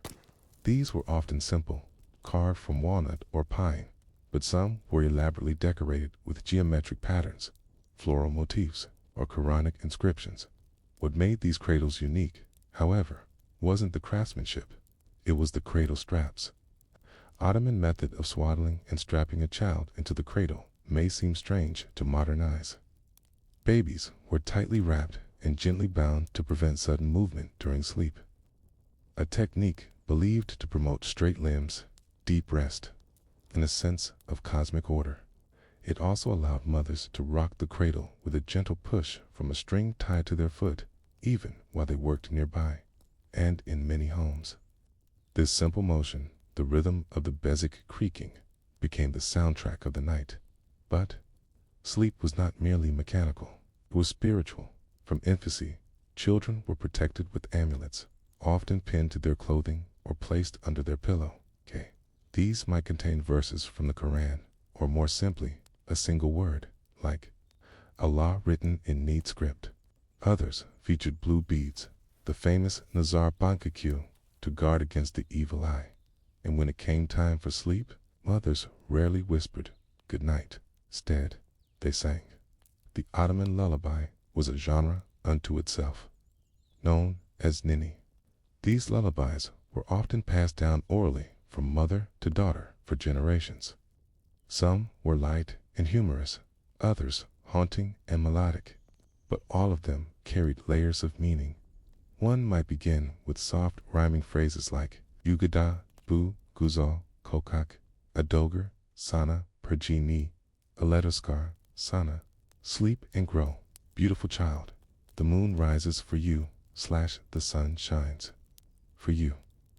But as the verses continued, themes of hardship, longing, even death might surface. Anan, Seni, Uyuder, Babam, Gerbit, Akler. Your mother lulls you to sleep. Your father weeps in exile. Lullabies were not always sweet, till we were emotional truths set to melody, glimpses into the adult world whispered across generations, and they did something more. They taught language, rhythm, the cadence of memory. A child rocked to these songs didn't just fall asleep, they inherited history. As children grew, their sleeping arrangements changed, but the traditions persisted. In rural areas, it was common for all siblings to sleep in one room, often on mats or low beds arranged in a square. In wealthier urban homes, boys and girls were gradually separated, especially after puberty. But younger children still often shared rooms. In stories, one curious tradition involved a child's first remembered dream. Among Ottoman families, a child's first detailed dream, usually occurring between the ages of 4 and 7, was considered significant, even prophetic. Parents would ask about it gently, at breakfast or during evening tea. The child mentioned flying, falling, talking to animals, or seeing distant lands. Elders would discuss it quietly later. In some homes, that dream was written down on parchment, or noted in the margin of a family book. It wasn't superstition so much as sentiment, a moment when the child's imagination touched something bigger than itself. And if the dream was especially strange, it might be shared with a taberchi, or dream interpreter, not for any urgent reason, but to see if it hinted at a gift, a challenge, a future path. Another widespread custom was the sleep training ritual known as Uiku Turbiasi.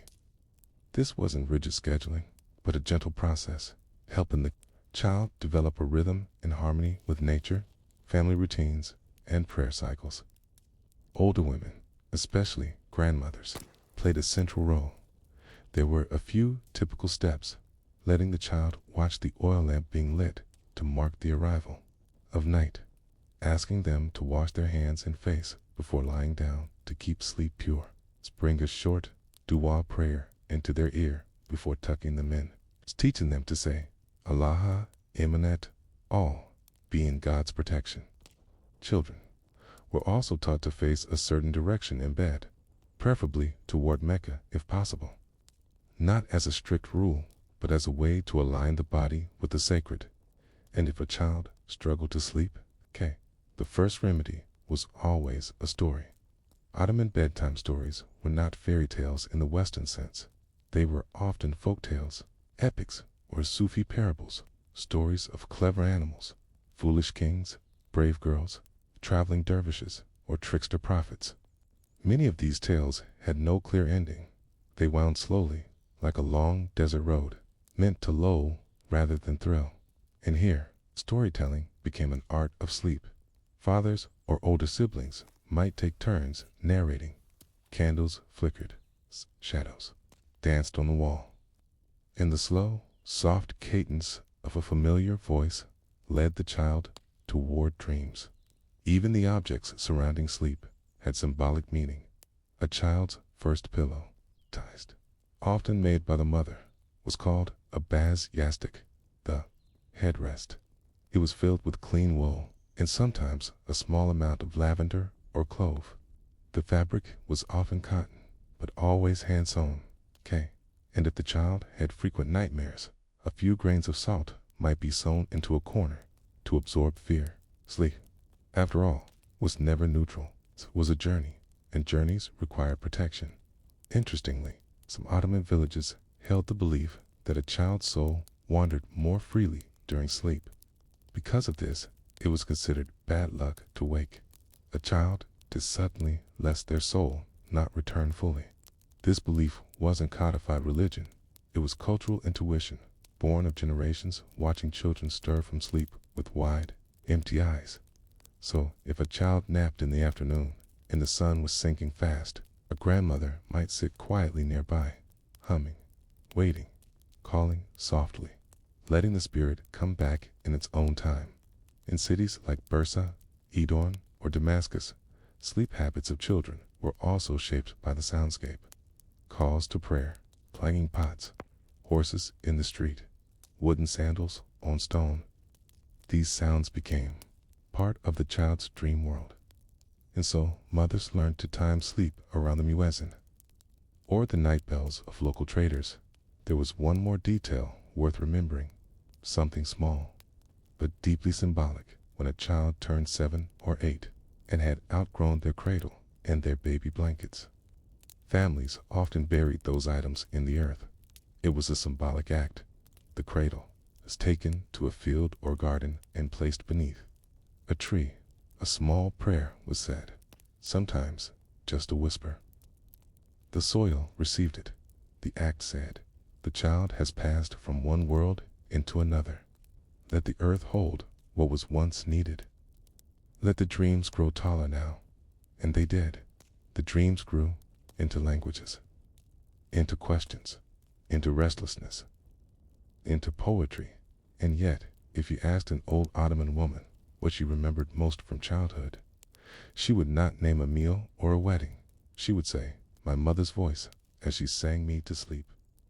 In the later stages of life, for in the shadowed corners of uncertainty brought on by illness, sleep in the Ottoman world took on a weight that was both intimate and eternal. It was no longer a simple act of rest. Instead, it became a slow procession toward reflection, healing, or the long sleep that marks the end of a life. In palaces, in poorhouses, in hospitals, in homes, people treated sleep during illness as something to be watched, guarded, and interpreted. Let's begin in the Ottoman hospital, known as a Daru Ifa, literally, house of healing. These institutions weren't simply clinics or emergency rooms. They were centers of medicine, music therapy, astronomy, and spiritual comfort, designed with an awareness of the healing power of environment. Some of the most famous Ottoman hospitals, like the one in Edirne, built in the late 15th century, were constructed with tranquil courtyards, echoing marble halls, and separate sleeping chambers for the sick. And in those chambers, sleep was medicine. Physicians and caretakers, often trained in both Galenic and Islamic traditions, believed that proper sleep was essential for recovery. Rest was not a passive state, it was an active process in which the body sorted its humors, balanced its elements, and restored its vitality. But this required a specific kind of atmosphere. Patients were often placed near small fountains whose gentle bubbling offered a form of natural sound therapy. Scented air, often infused with rosewater, clove smoke, or burnt myrrh, filled the rooms. Windows were fitted with fabric panels that could be drawn or lifted to adjust the balance between light and throughout the night. There was rarely silence. Musicians were employed in some dar-ifas, not for entertainment, but for healing, with instruments like the Nereid flute, Canaan zither, and timbre long-necked lute. They played makams, or specific melodic modes. Okay, these makams were thought to affect different emotional and physical states. Okay, one might ease the sadness of a patient, another might calm a fevered mind, and still another might ease breathing or lull the body toward sleep. It is said that in some hospitals, the rhythm of music was timed to the breath of the sleeper.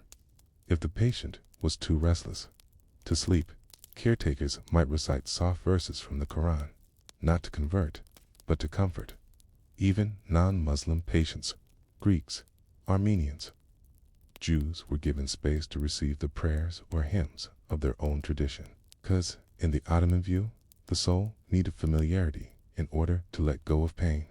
Sleep was watched with great care, not only by physicians, but by family members who sat through the night, listening to a loved one's breathing, adjusting blankets, wiping foreheads.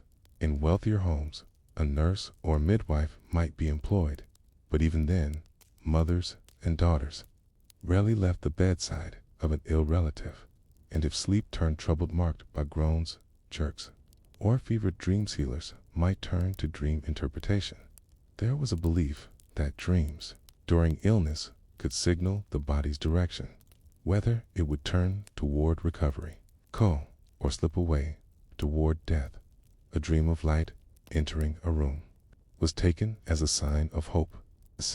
A dream of descending a staircase or crossing a bridge was more ambiguous. A dream of preparing clothes or speaking with the dead was taken very seriously, but no panic followed. Instead, family members would offer symbolic gestures: a bowl of milk left at the doorstep for the poor, a candle lit before sunrise, or in some villages, a silent washing of the threshold with rose water meant to purify the path the soul might take. And if a patient was clearly dying, the night became ceremonial. The sick were positioned to face the Qibla, the direction of Mecca. If they were still awake, someone would quietly recite the Shahada, the Islamic declaration of faith, inviting them to join. The room would be dimly lit, the windows cracked open just slightly to allow the soul to move freely. As was the belief in many households, sometimes children were kept in nearby rooms.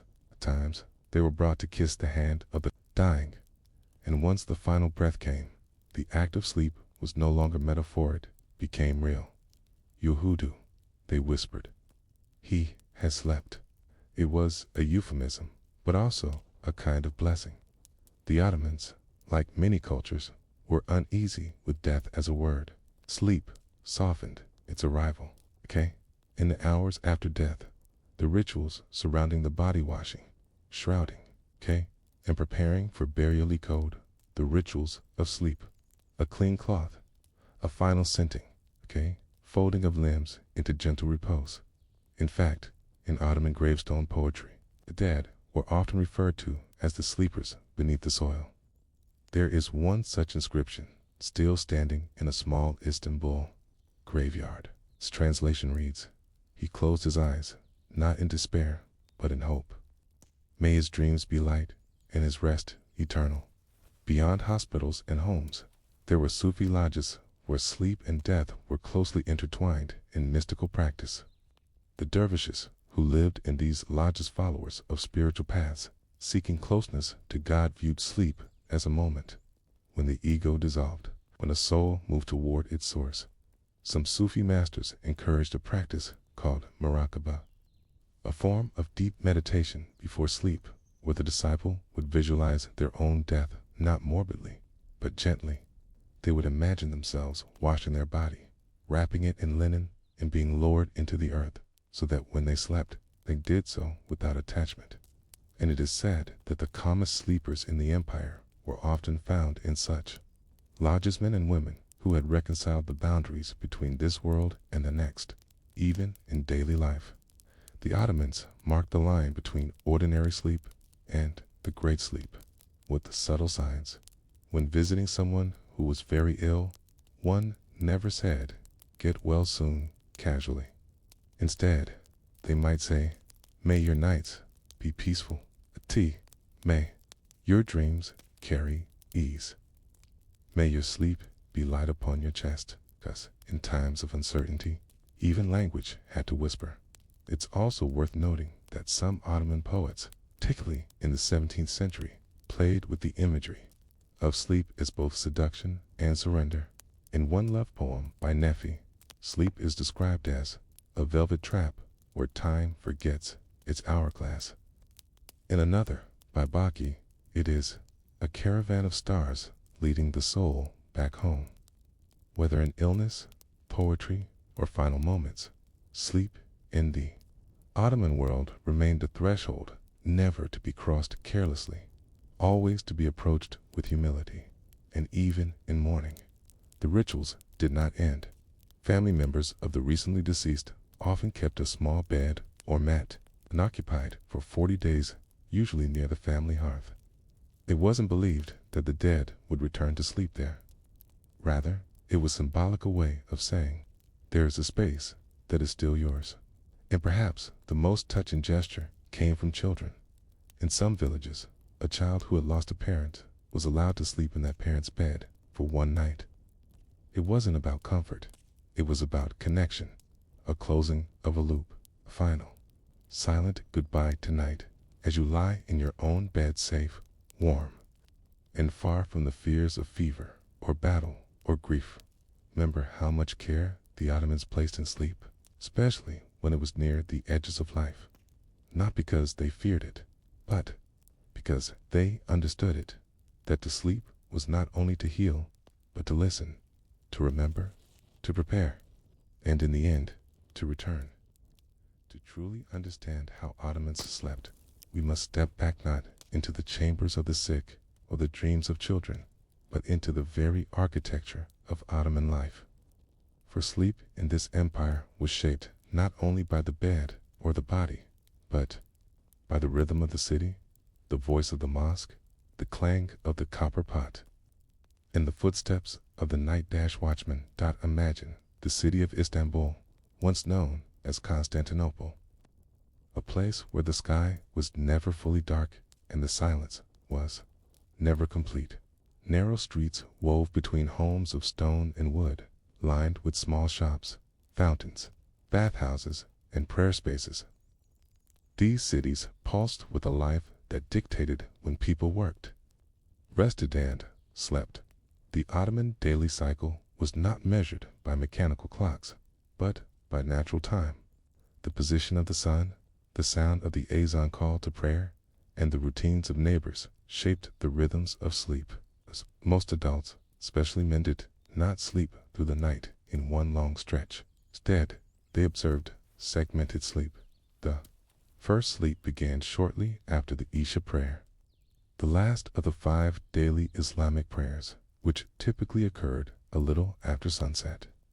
Families would wind down after dinner, light oil lamps or candles, retire to sleep, not for 8 hours straight, but for 4 to 5 hours. Then, the quiet middle of the night, often between midnight and 2 a.m., many would wake briefly. This was called the interlude, or simply era ukasuda, sleep between sleeps. During this time, some drank water or tea, used the washroom, sat quietly, or even performed night prayers. It was considered a spiritually potent time, one where the veil between the worlds thinned slightly. In some Sufi traditions, it was the preferred time for dhikr, the remembrance of God.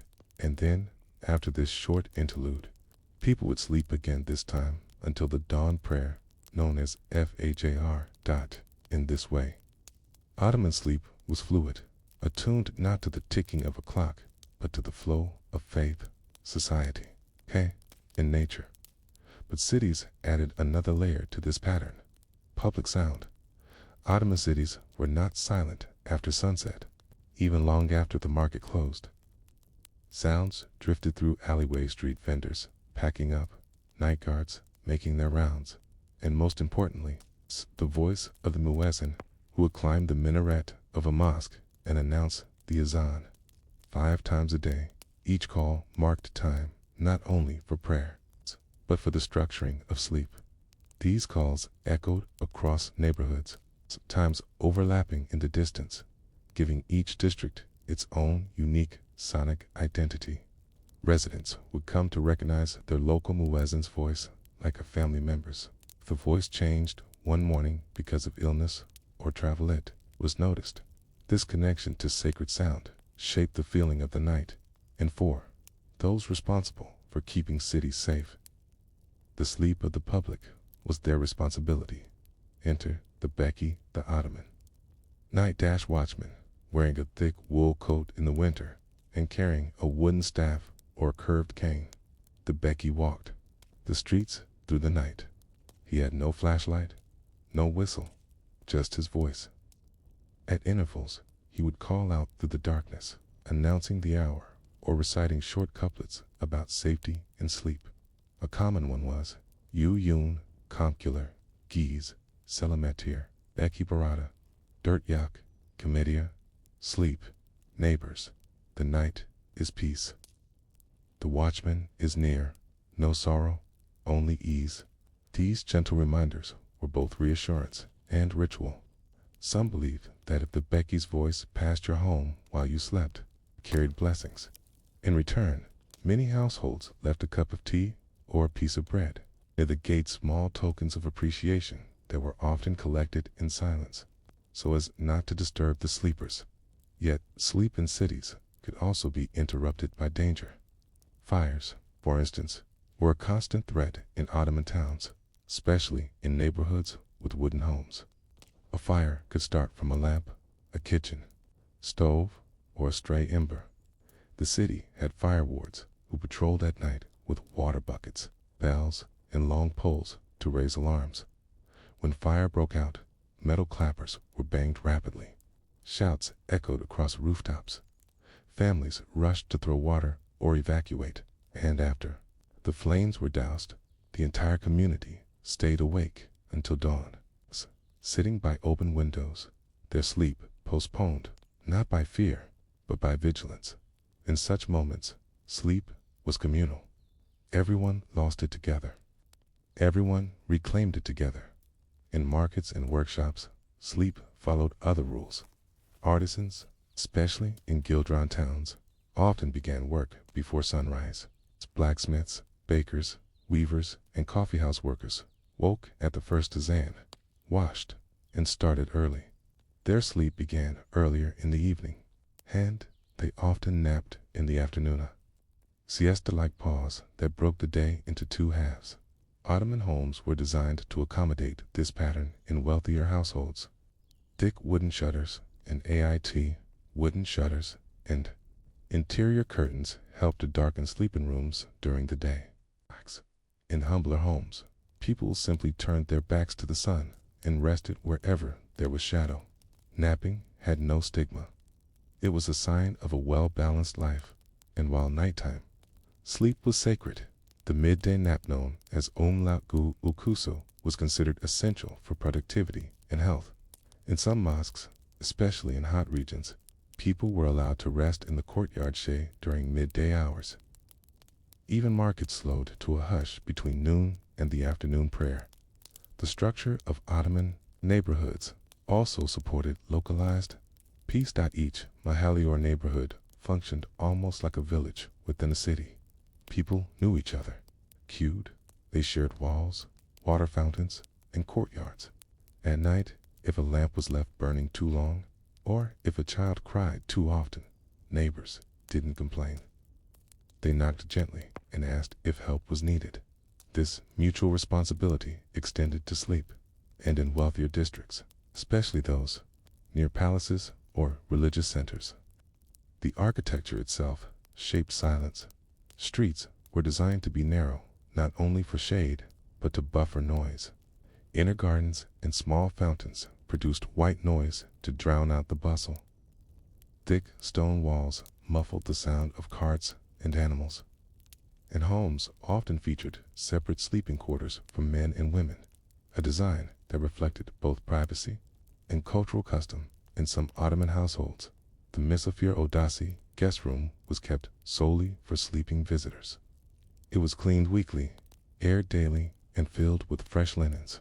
The idea of offering a stranger peaceful sleep under one's roof was considered a religious and moral duty.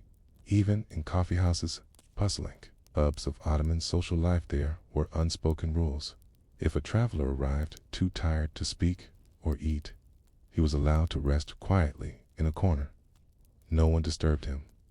Some cafes kept extra pillows for such moments, not for comfort, but for respect, because sleep in Ottoman life was never seen as indulgent. It was seen as sacred. Even criminals, when arrested, were allowed to sleep before their questioning. A man caught stealing bread might be tied loosely, but not interrogated until morning. The belief was that a clear mind only arrives after rest, and judgment without sleep was imperfect. So, from the domes of the great mosques to the dusty steps of the smallest bakery, the Ottomans understood something. Modern life often forgets that sleep is not a pause in life. It is a form of life itself, okay? A mirror of our faith, our cities, our neighbors, and our fears. Tonight, as the streets outside quiet and your own mind slows, know that long ago, in another world of shadow and lamplight, thousands of others lay down, just as you do, some beneath carved cedar, some on a mat of straw, some beside fountains, beneath stars, but all of them chasing the same strange silence. Sleep in the Ottoman Empire was more than a cycle of rest. It was a doorway and dreams. Dreams were what passed through that doorway when the soul drifted away from the body for a little while, leaving it quiet and still, breathing in the dark. The Ottomans believed that dreams came from different places. Some dreams were said to be from the self, a mirror of one's thoughts and worries, made up of scattered impressions, strange shadows, and fragments of memory. Others were from the soul, messengers of deeper truth. And some, the most important ones, were said to be from God, delivered during sleep as guidance, warnings, or glimpses of the unseen. These beliefs weren't just whispered superstitions. They were carefully recorded, discussed in literature, and respected across all social classes, from palace officials to wandering dervishes, from midwives to schoolboys. People across the empire treated dreams with a kind of quiet seriousness. The most important part of Ottoman dream culture began at dawn, when people awoke. They didn't leap up or reach for tasks. They lay still for a moment, sometimes with eyes still closed, trying to remember what they had seen in the night. It was said that if you rose too fast or spoke too soon, the dream would flee your mind like smoke. So they waited. They listened inwardly, and if a dream had been vivid or unsettling, they shared it with someone trusted. This might be an elder, a sibling, or, in some villages, a local dream reader, often a woman in her later years who had listened to dreams all her life. There was a whole genre of literature dedicated to interpreting these dreams, called tabernae books of dream interpretation. These hand-copied or printed guides were household items as common as cookbooks or religious texts. The most famous of these was attributed to Ibn Sirin, a legendary dream interpreter from early Islamic history. His writings were copied and adapted in Turkish across centuries. A dream about water could mean clarity or fertility. A dream about falling teeth are common, One was believed to signal an upcoming death in the family. Flying often meant ambition or spiritual elevation. Snakes could mean enemies or hidden wisdom, depending on how they behaved. But dreams were not always symbolic. In some homes, they were taken literally. If someone dreamed of a white bird landing on a windowsill, and the next morning, a relative announced a visit, it was taken as confirmation. The dream had told the truth. And if someone dreamed of being lost in a strange city, they might be advised not to travel for a few weeks. Interestingly, many Ottoman people believed that dreams came in three kinds. True dreams, visions sent by God or angels, usually vivid, calm, and lingering. False dreams, chaotic, confusing ones, believed to come from the whisperings of Satan or jinn. Echo dreams, those made from the mind's residue, what you saw, heard, or thought about before sleep. So if a man had spent all day in the marketplace and dreamed of coins, that night it was an echo. But if a woman dreamed of walking barefoot through a snow-covered forest having seen no snow for weeks, this might be something else. The belief in dream visitation was also widespread. Many families had stories of dead relatives visiting them in dreams, not to frighten, but to offer advice or reassurance. These were considered sacred. If a father appeared and said, "Watch over your sister," it was not taken lightly. The next morning, the dreamer might visit that sibling, just to be safe in Ottoman palaces. Dreams could carry political weight. It's said that some sultans kept official dream interpreters, men of learning, who were summoned when the ruler reported strange visions. These interpreters weren't sorcerers. They were often scholars trained in literature, theology, and symbols, able to decode dreams as one might decode poetry. One story tells of a sultan who dreamed of a falcon landing on his left arm and staring into his eyes without blinking. The next day, he asked his court, what could this mean? After some debate, a learned man suggested it symbolized a foreign envoy or threat, something sudden, powerful, and silent. Weeks later, an ambassador arrived with the news of rebellion in a distant province. Dreams, in this context, weren't prophecy. They were a form of language, one you had to learn to understand. Even the Sufi, mystic spiritual seekers who wandered the empire, believed that dreams were one of the many veils of truth. In Sufi teachings, the world is layered. Wakefulness is just one layer, sleep reveals another. And dreams may offer a taste of unity, where the self disappears and the soul glimpses something greater. One famous Sufi, Mawlana Rumi, wrote often about dreams. Last night I dreamed I was awake. Today I woke and found I was dreaming. His words reflected a deeper belief that all of life is a kind of sleep, and that real awakening only comes when the soul transcends the body. In ordinary homes, this poetic view played out in small, tender ways. A grandmother might hear her grandson say he dreamed of riding a white horse over a bridge. She'd smile and say, "You are growing wiser." A young bride might dream of her dead mother brushing her hair. She'd wake weeping, then light a candle for her that evening. A merchant might have the same dream 3 nights in a row of being in the desert, searching for water, and cancel his next trip, thinking the dream was a warning. Dreams had power, but they were also deeply personal. That's why, in many Ottoman families, people were taught not to share their dreams with everyone, only with those who would honor the dream, not mock it or misuse it. Sharing a true dream with the wrong person, it was believed, could break its blessing. Even children's dreams were recorded. If a child spoke of flying or seeing a saint, parents might write it in the margin of a family book, noting the date and season. Some children were believed to have clean hearts, meaning their dreams came more easily from the divine. If such a child dreamed of a neighbor in trouble, that neighbor might receive extra food or kindness that week. There was even a saying, a child's dream is a candle in the wind, fragile, but full of light. Interestingly, Some Ottomans believed that dreams could be requested before sleeping. A person might perform wudu ritual washing, recite a specific verse from the Quran, and ask for a dream of vision of guidance, forgiveness, or reunion. This was called istikhara, and it was especially common before major life decisions, marriage, travel, business. If a dream came in response, it was treated with reverence. If no dream came, it was taken as a sign to wait. But not all dreams were welcomed. Nightmares, known as karabasan or night pressers, were feared.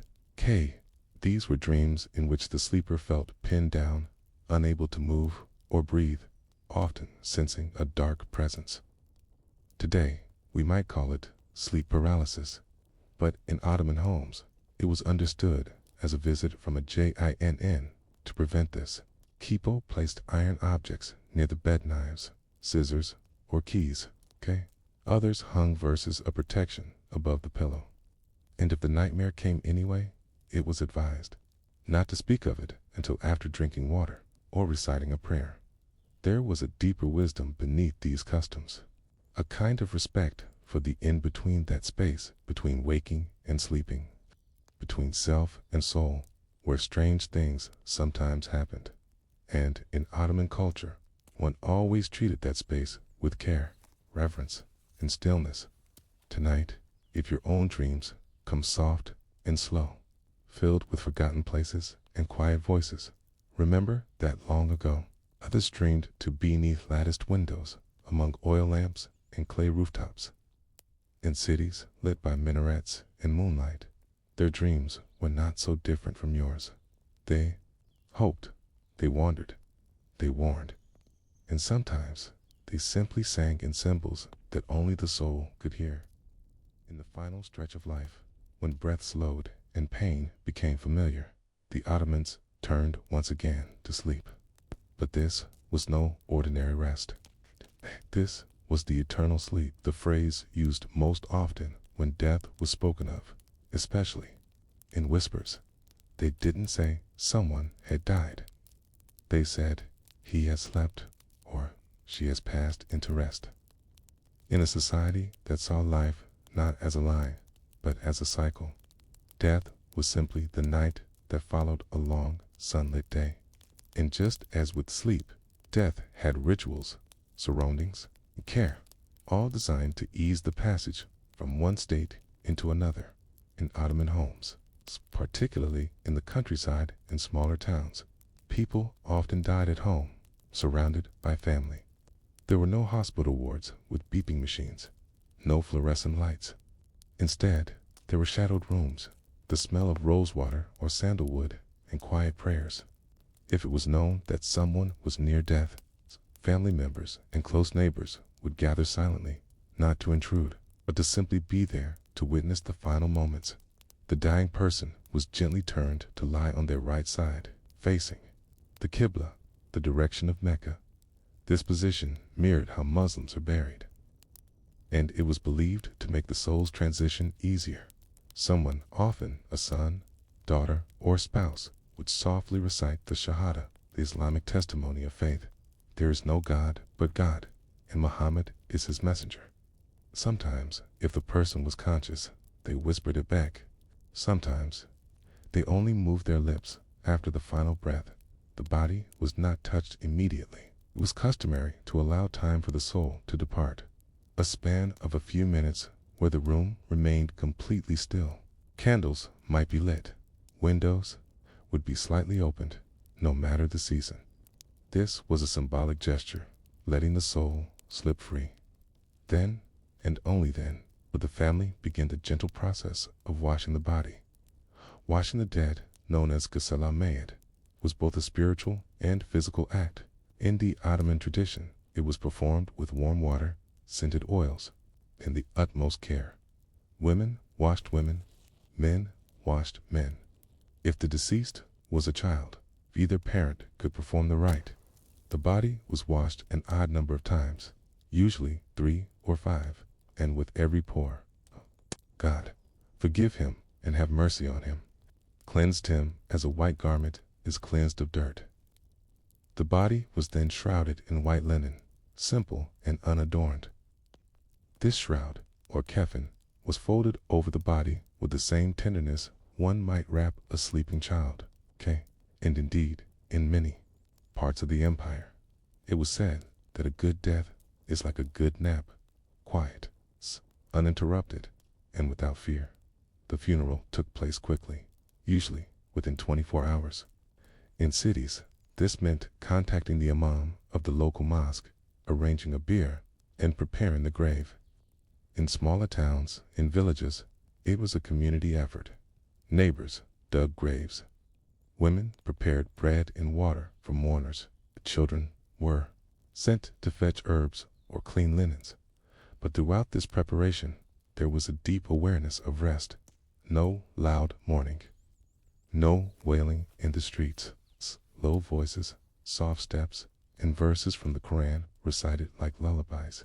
In fact, the funeral prayer itself, Salat al-Janazah, was performed without physical prostration. It was not a bowing prayer, but a standing one. This, too, mirrored sleep, upright, gentle, watchful.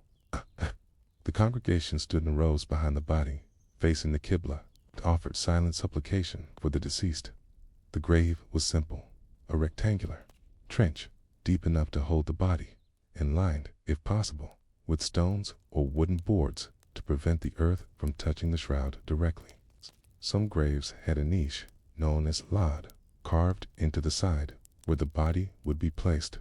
When the body was lowered, those standing by said, Bismillah wa alamalati Rasulillah, in the name of God, and upon the way of the messenger of God. Then the grave was filled, handful by handful, by those who loved the person. In this, too, there was no rush, just deliberate movements, a kind of ceremony, a final tucking dash into tombstones. In the Ottoman Empire, often bore sleep metaphors. On men's graves, you might see a turban carved in marble. On women's, a floral motif. But always, somewhere, were the words, He has returned to his Lord. May his rest be peaceful. The sleeper awaits the trumpet. That last line refers to the day of judgment, when, according to Islamic belief, the dead will rise from their graves. Till then, they sleep. This belief gave rise to a whole genre of cemetery architecture and poetry. Ottoman cemeteries were often built on hillsides, near the sea, or beside old mosques. While trees shaded the stones. Birds nested in the eaves, and walking among the graves felt not like stepping into death, but walking through a vast dormitory where thousands slept beneath embroidered headstones. Even the placement of graves was intentional. Graves were dug so that the sleeper would be facing Mecca. Stones were carved to reflect not wealth, but identity, occupation, age, a line of poetry, or even a favorite phrase spoken by the deceased. One grave reads, I slept as the sun rose. Let me rise when it sets. Another, belonging to a woman who had lost 4 children, reads, Let me dream of them until we meet again. In Ottoman Sufi tradition, sleep after death was not passive. It was a reunion with God, with loved ones, with truth. Some mystics believed that dreams continued even after death, and that the dead dreamed of the living, just as the living dreamed of them. For this reason, people visited graves often, especially on Fridays or during festivals. They sat beside the stone, lit a candle, left flowers or sweets, and spoke softly, as though not wanting to wake the sleeper. Children were taught to tiptoe in cemeteries. Laughter was allowed, but only in hushed tones, because to disturb the dead was seen as impolite, as if barging into someone's bedroom uninvited. Interestingly, it was also a sleep ritual for the grieving in the days after a death. It was believed that those left behind should sleep with a small item belonging to the deceased, a handkerchief, a prayer bead, a ring, under their pillow. This was said to bring comfort through dreams and to ease the transition from presence to memory. Widows often reported dreaming of their husbands sitting silently nearby, or walking away into the distance, or smiling from under a tree. Keys. Dreams were not shared widely, but when they were received with nods, not of disbelief, but of understanding, an Ottoman belief. Death was not an interruption, but a pause in the great rhythm. Just as day followed night and spring followed winter, life would follow death. And sleep, both the nightly kind and the final kind, was simply the bridge between. This is why, in some Ottoman households, the phrase spoken over a sleeping child was the same one whispered beside a dying elder. May your sleep be light and your dreams be sweet. Tonight, as your body eases into rest, remember this. Long before you, across oceans and centuries, others lay down on beds of straw or silk or stone. They lit lamps, ate, they closed their eyes. They drifted into dreams where rivers ran backward and stars sang in the distance. Some woke, some did not, but all of them slept, and so shall you. Good night.